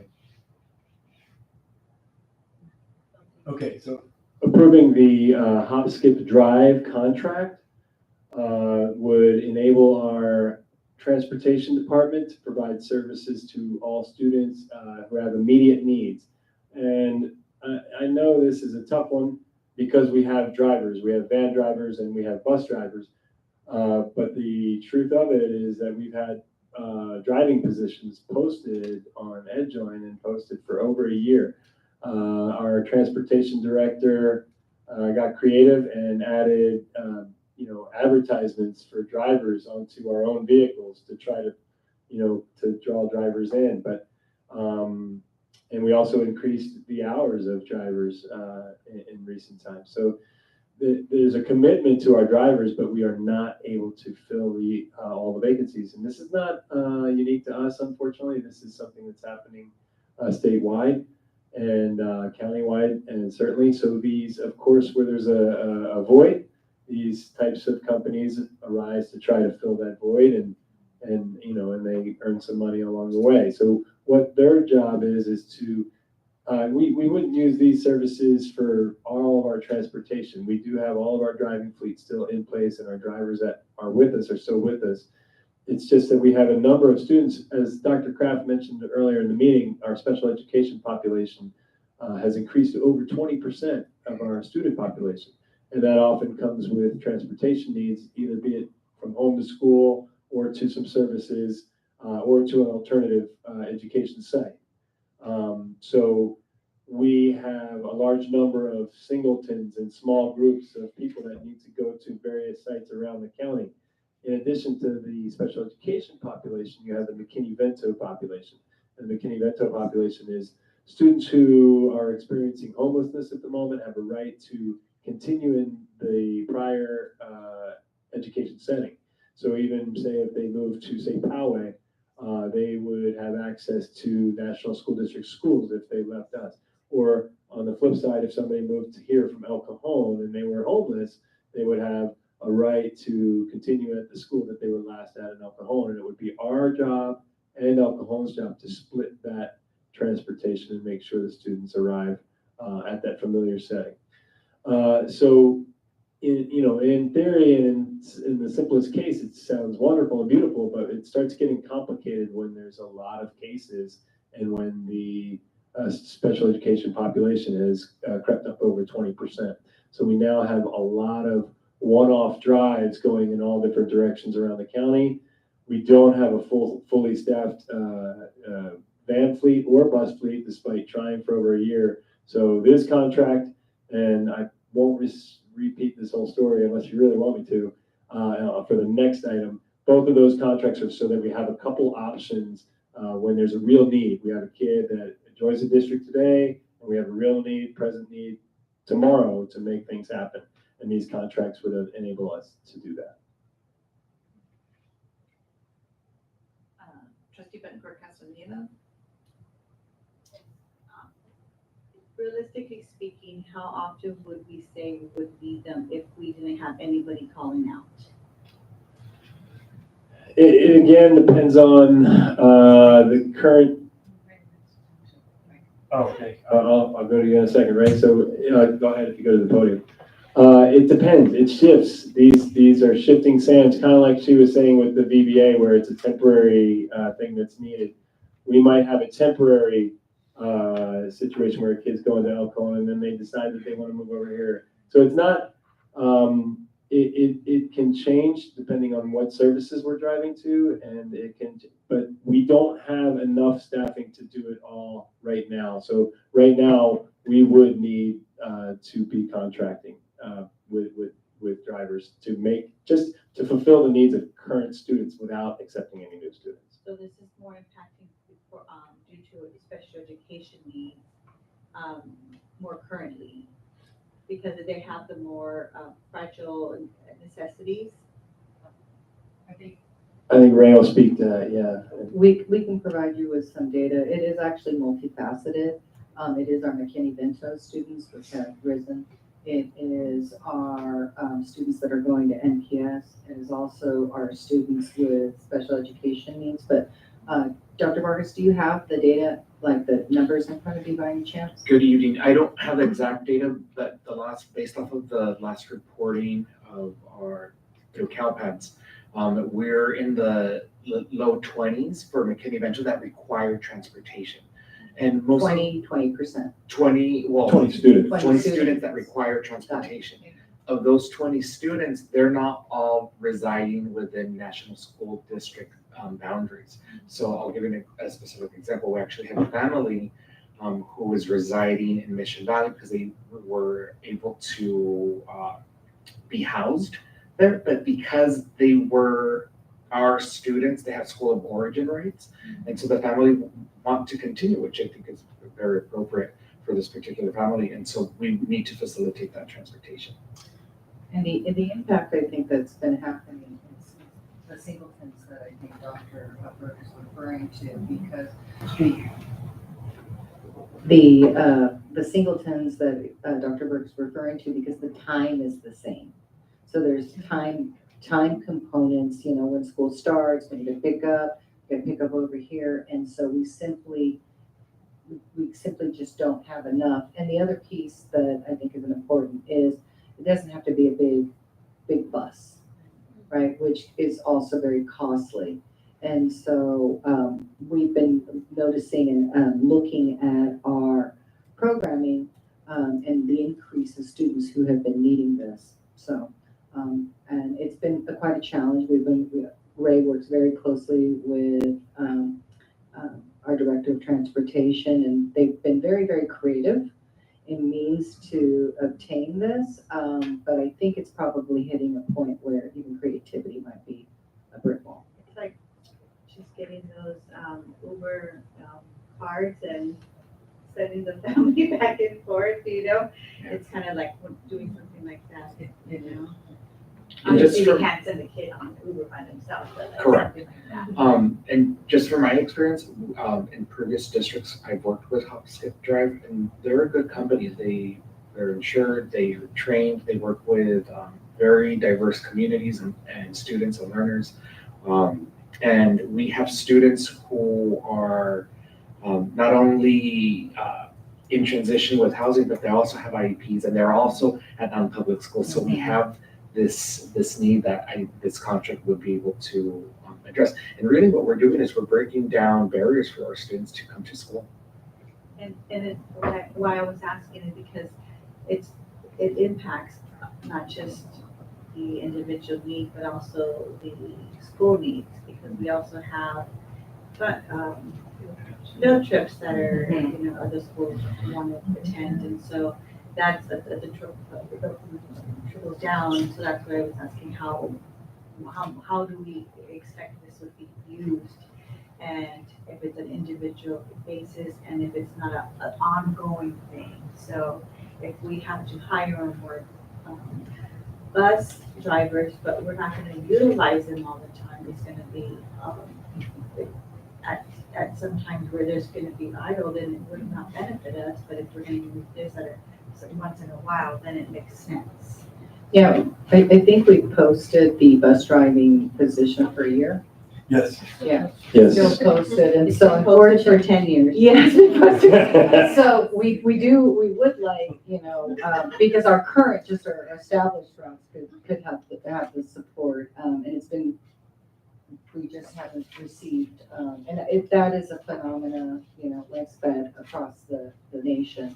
But I think, you know, we've also seen a fallout with probably the rise in the McKinney-Vento that we haven't seen in the past. So those are those needs.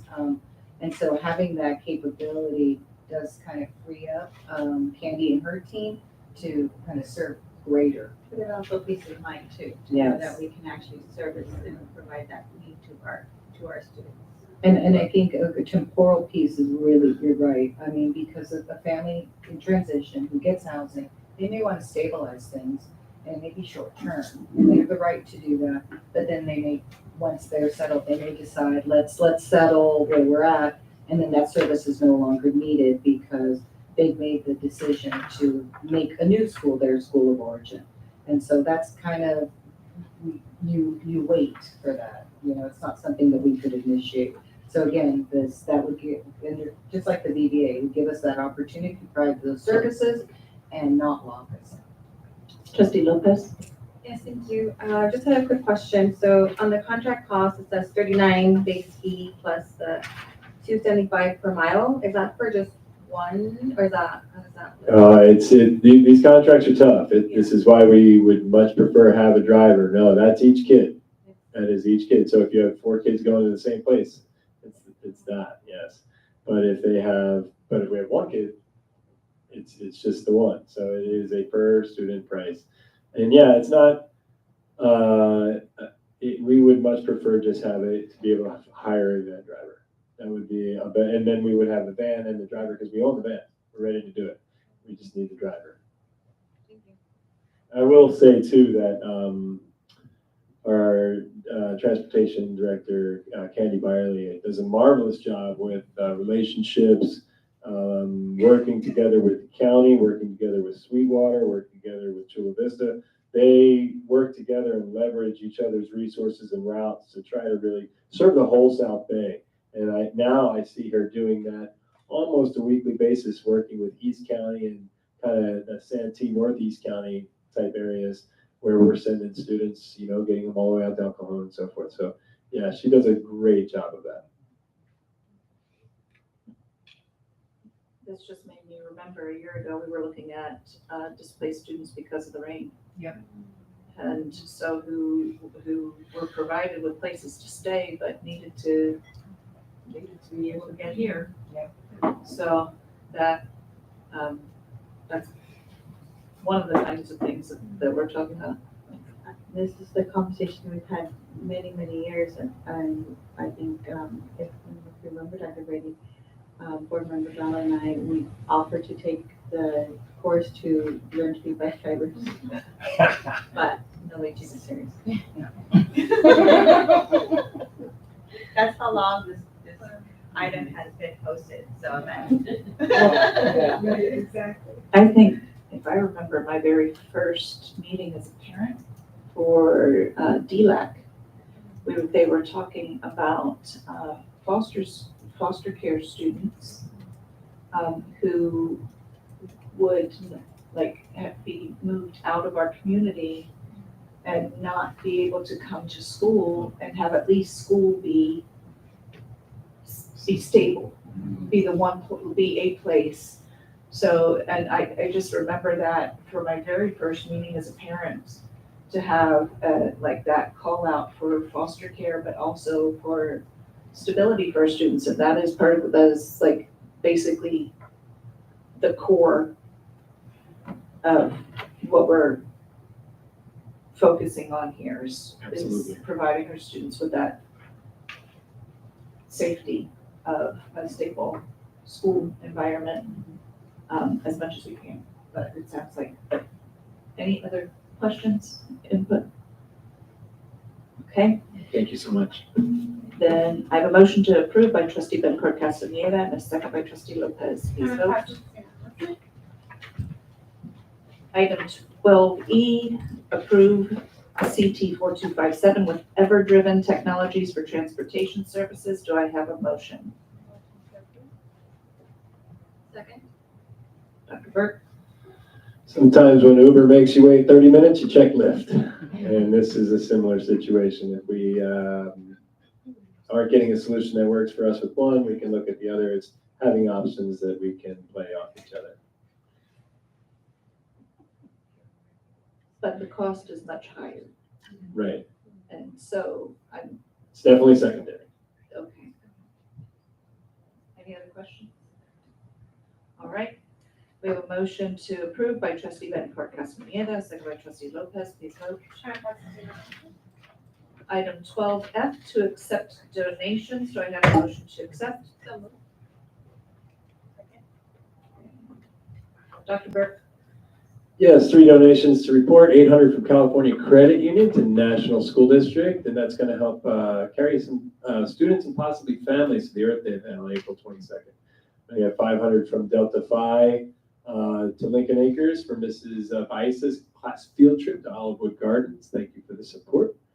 And we have JSC Diesel West Coast Truck Services with a wonderful donation to Kimball School, a school-wide holiday gift. So we thank you, JSC. Thank you very much. Yeah, that's all. All right, any questions? Just thank you for the donations for the partners who continue to give to our students and our budgets. All right, then I have a motion to accept by trustee Lopez, a second by trustee Bettencourt Castaneda, please vote. All right, item 13 is board cabinet communications, and we'll start with trustee Lopez. Awesome. Thank you, President Gates. Just want to say, hope everyone had a restful and joyful winter break. We're happy to be back and we're here with you and our schools that all of our students are back. I did want to mention that I attended the California School Board Association Educators Conference last month. It was a great conference where I really gained a lot of valuable insight on policies, procedures, available resources, and also learned about how other districts do their work within their departments. So one of the things I really enjoyed learning was about Prop 28 and how districts are using, they're allocating funding for after-school programs and arts and music and anything else that supports their students. So thank you, Dr. Taft, for doing that work as well here in the district.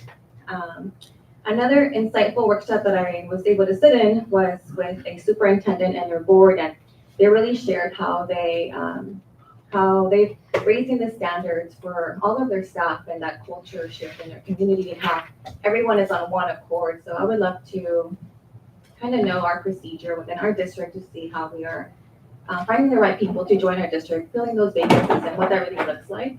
I just really enjoyed how the superintendent and the board and the staff were united on what they were looking for when it comes to staff. So that was really good to hear. And the last part, I also learned, I went to the new member orientation program. So I really liked learning more about what my role is here as a school board member, as a colleague, leading with you all. So to get myself better acquainted, I wanted to ensure that I'm up to date on any of the goals we have for the remainder of the year, anything that I should know. So I really appreciate your cooperation with that to just get myself into this role. And I also do want to acknowledge the raise of concerns given the new administration and some of the things that are happening in our community. And just thank you, Dr. Brady, for sending out the reminder to our staff about the policies and how we're protecting our children. I know our families have questions, and I'm grateful that they know who to reach out to and where to go. So thank you for that. Thank you. Trustee Bettencourt Castaneda.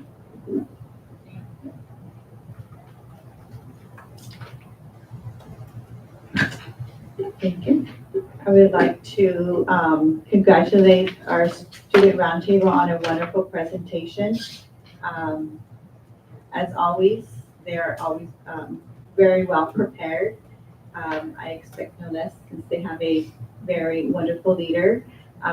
When Student Roundtable started, I knew that they would have an amazing, always have amazing presentations, but as the years have come along, it just, my mouth just drops every single time they come. So I look forward to every single time they come and present.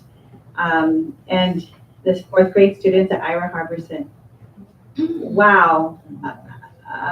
I just have no words sometimes, and this is one of those days that they left me with my mouth just like I didn't have anything to say at first. I had to gather myself. Ms. Hernandez is just an amazing educator, and these students are lucky to be in her class. And they just, you can just, like I said before, see it in their eyes that they enjoy and love learning in her class. So Thank you to her for her amazing thinking outside the box with her students. Congratulations to our new employees and welcome to the NSD family. I look forward to seeing you around campus. I know that you were not able to make it or had to leave early, so I apologize for the late or the lengthy beginning. So for those who were here and had to leave, so I apologize for that. Congratulations to Shayana Moreno for Volunteer of the Month. As I always say, it's a very thankless job because it's so many hours and you almost feel unappreciated sometimes, but you can clearly see she is very much appreciated. And it's a very, it's a family affair. And she proved it here tonight. It was very much of a family affair. It wasn't just her and her children, her husband, her mom, and she kept going on, and it's amazing on how much support she has from her family. And that's when you know she is so passionate about what she does. And the quote she had about it, I don't want to butcher what she said, but the fact that it's kids are our business. It's all our business. And it's like, wow, you know, like it takes a village to, you know, kids all are our business. And I love that because it is absolutely true. And that's what we do. That's why we do what we do, because it is all of our business. And that is amazing. So thank you. Thank you for what you're doing, what you do. And Nathan Bland, I thought he was going to be every shade of red from the embarrassment because he obviously does not like to be recognized. And I agree, I am the same way, but he was just like shaking his boots. But he deserves it. It's very much well deserved because he is an amazing person. So congratulations on his Employee of the Month. And I would like to share, thank you, Dr. Brady, for your amazing State of the District presentation. I know that some crazy person asked you to go to do all through the district, and you were creative, so you didn't have to present it 30 times, so you did it in a very creative way, so it's good. You've come a long way with that. So it's okay, but it's amazing all the things that we're able to share about all the amazing everything that our district is doing for our community and students. So thank you. I know that we have a lot of work to do because we just, that's what we do. We have, you know, we always want to do more for our students, but we've done so much and our students are benefiting in an amazing way. My kids, when we drive around, they look at me and says, "Mommy, we didn't have that." And I said, "I know, but that's what we do. We have to grow from things." So, and they're a little jealous, but that's okay. Tell them they can come back. That was mean. They would have to jump the fence. No. And we're not After jumping the school fence. learning. So we have to get them in. So I said, we have to come in. Okay. So I said, let's go do a visit. But yes, they are, you know, it is something that you have to admire, and the fact that our district is doing amazing things for our students. So thank you to everybody that has had their hand in it, because it is, you know, as a product of this district, we have had so much growth. So thank you. And to be able to present that, it's amazing. So thank you. And again, going back to the state, the district, I was not intending to ignore, you know, be there together as a person that takes the Brown Act very seriously. I did go just to say hello. I was not intending to ignore you at all. You and Program Bravolos. It's just being there. There are three of us. Writing Brown Act is very much of an importance to me. So I apologize if it was indeed, anything taken in the wrong way, but, I just am very mindful of that, as I mentioned before. So, but it's something that we, have to be very protective of, so. But, it's important for us to all, see that amazing thing that our district is doing, so thank you for being there. But while I was there, Mina from the CNS at Palmer Way shared with us, about her son that previously attended Central and now at Sweetwater High School, that he will be receiving a full ride scholarship to Stanford. And she also shared with us that one of our amazing teachers, a former teacher at Central, Miss Michelle Manchester. She's his former teacher from Central, but she's still a teacher at Central. She's still there. Oh, sorry. The current teacher, one of his former teachers, sorry, I mixed that up, offered to take care of his dorm necessities.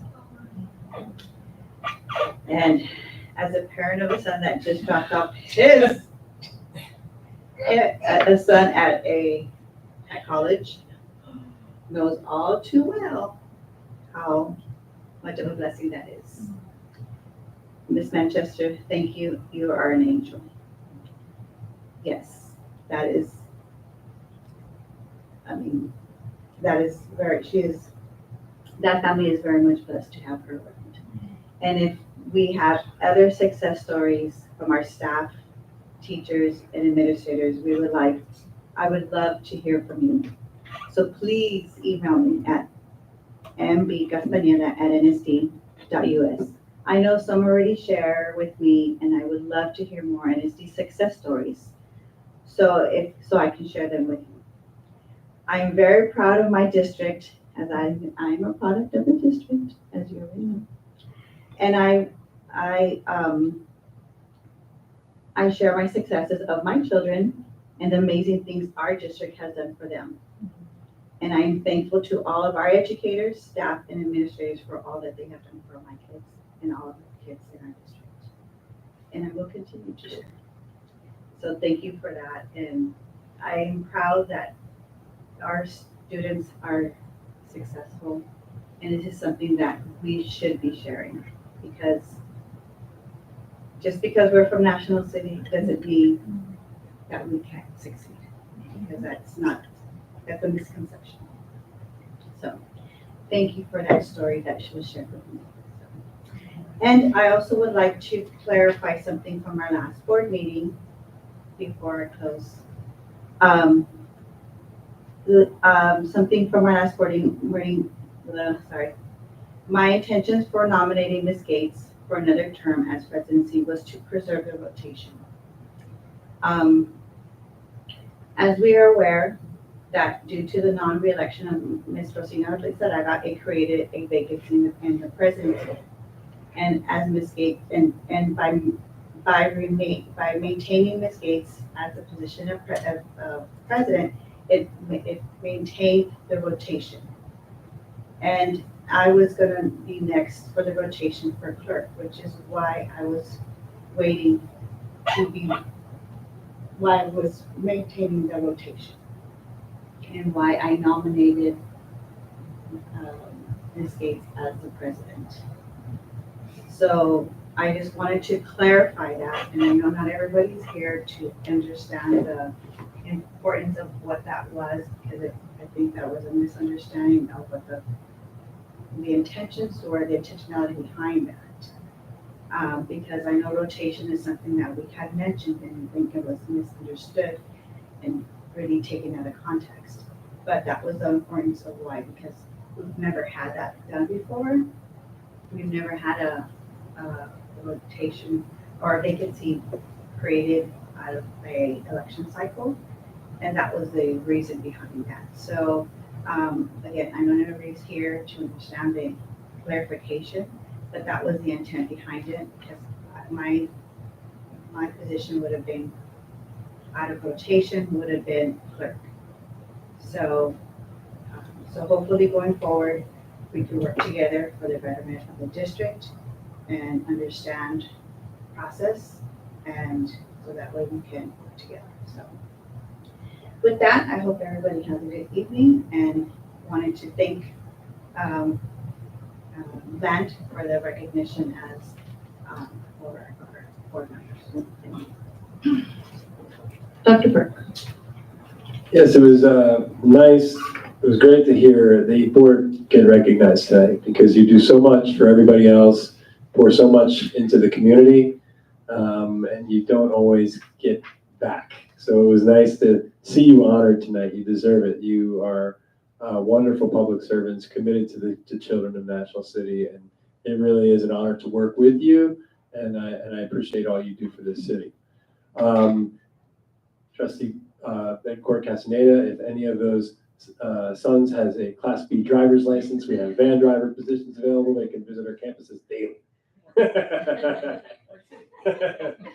Yeah. Last but not least, I'd like to propose we do a temporary modification and call him Nathan Exciting because he brings so much excitement to our district. There's nothing bland about that man whatsoever.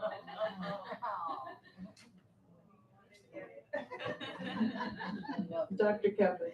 I want to welcome our new employees. I know two did check in and I feel bad that they ended up leaving, but I want to welcome our new employees and thank you for those that did show up. Thank you for all the presentations, so many wonderful presentations, the student roundtable, as well as the Ira Harbison students. What's really wonderful is to visit schools, and Ms. Hernandez's class is just awesome to visit both Hernandez's. Yeah. It's a mother and daughter, and they have exciting things in their class. So if you can go visit, I would schedule a visit to her classroom. Congratulations to Cheyenne Luera Moreno and Nathan Bland for everything they do for the service on behalf of children and the families that we serve. All of our partners, it's amazing how many partners that we have in National School District.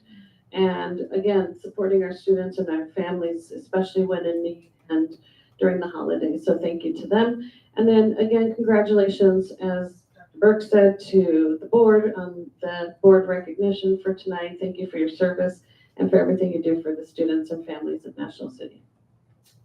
Dr. Kraft. Yes, I'd like to thank the Kimball staff and students. We had a wonderful inspirational visit on Tuesday. Congratulations to the volunteer and the employee of the month. And my new hashtag is Kids is Everyone's Business. I love that. All their business. I want to thank the presenters tonight. Each of them illuminated the human potential to positively impact the world. It was very powerful. And I too want to thank the board. We appreciate your advocacy, not just this month, but ongoing. And it feels good to know that we will be moving forward together and overcoming whatever may come our way. So good night. Dr. Brady?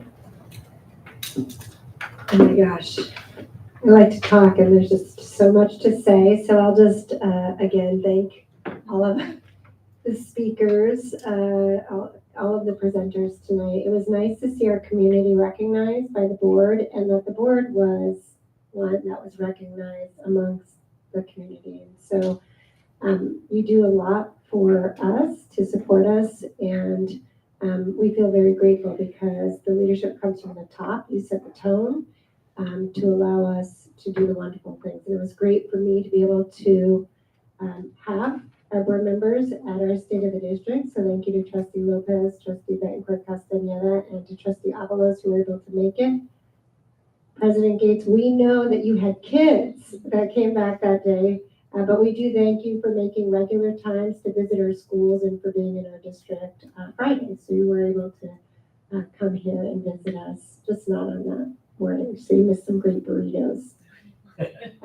Those burritos were sponsored by North Island Credit Union, which is a subdivision of California Credit Union. You'll see their sponsorship sponsors the books that we were able to provide to our community partners as a token of our appreciation tonight.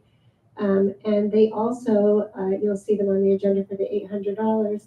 They're sponsoring one of our buses to go to the Fleet Science Museum on Earth Day. We hope you can jump on the bus with us. and be with our students as they collaborate with 3 other school districts in San Diego to talk about the United Nations Sustainable Development Goals. And they'll be interacting with each other and with the public and really looking at what are the issues that our communities face and brainstorming solutions together of what we can do in our own communities when we leave that day. If you don't want to wait that long to get on the bus, we invite you to get on one of our buses. I know you like to ride the bus. This Friday, DPAC is having, and DLAC are having a field trip leaving here. I think I can get you the exact time. It might be in your weekly memo from Friday, but I'll double check it. And they'll be looking at broad course of study and some of the things that the students are doing in the community here in National City. So that's going to be fun. And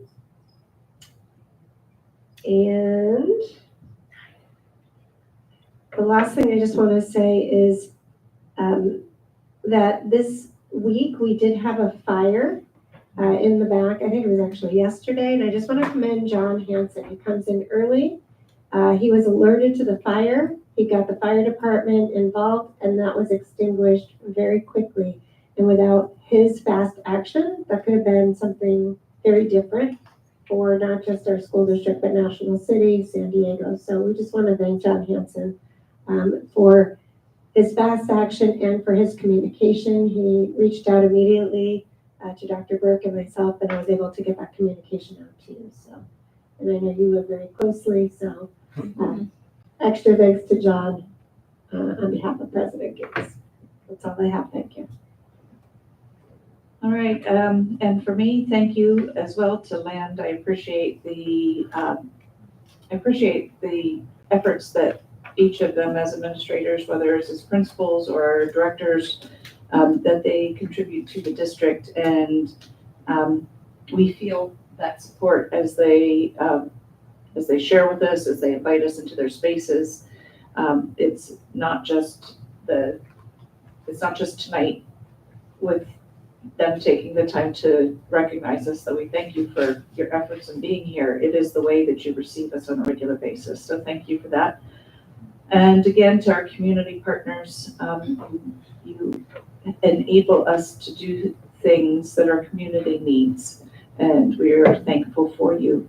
I want to thank those who accepted my visit on Friday, because I think I wandered the whole, upper district office and invaded more than one person's work time, but you all are very gracious. So let me see. I have my things written down. We're talking about our kids, and I'm just going to throw out very quickly. So for Carissa, 4 teachers, Anthony, 5 different teachers, Michaela, 7, because the older 2 didn't start, but they started, a year or 2 later down the road. But Jordan Work, Quintus, Maurer, Jackson, Adiimi, Warner, Quintus, Zuniga, Pineda, Benitez, Titus, Villavicencio, Larson, Zuniga, and Petty. All of those people who took the time to speak into my children's lives. And that is 15 of our so many teachers here. And we are thankful for you. For the board, I'm giving you your announcement tonight. Trustee Lopez touched on it. As part of our board policy, when we go to an educational event, we actually do presentations to share what we have learned. Some of us went to, we all went to the kickoff together, saw that kind of thing, but we each came back with something that we were at that others weren't. And so in the next 2 February evening board meetings, we'll be sharing, for those that were sharing, 2 one night, 3 another night. So just your heads up, so that we do our own accountability to what we have promised to the district. And connected to that, as Trustee Bencourt Castaneda was saying, if you see us at an event and it looks like we're being antisocial with each other, that we aren't. We just are legally, we have to, pay attention according to our board regulations to, not giving any question that we could be meeting to the side. We're supposed to do these things in front of the public with you being able to access our discussion at any time. And so you will find two of us maybe together, but you should not be finding three or more unless we are at a meeting or a learning event. Or a celebration, yes. Couple last things. It was Martin Luther King Jr.'s birthday honoring this weekend. I was able to read parts of the letter from a Birmingham jail to my 8th graders. And one of his comments in there is, the time is always ripe to do what is right. So I don't know what that looks like for where you are today, but that definitely stands for us as a board and us as a district. When we know better, we need to do better. And so as we close our night tonight, thank you for listening. Thank you for participating, for those who are able to come. A very quick shout out to Jamie Gates, who is having a birthday on Sunday. Can't skip those important things. And we are closing at 8:23. Oh, my spouse. Thank you.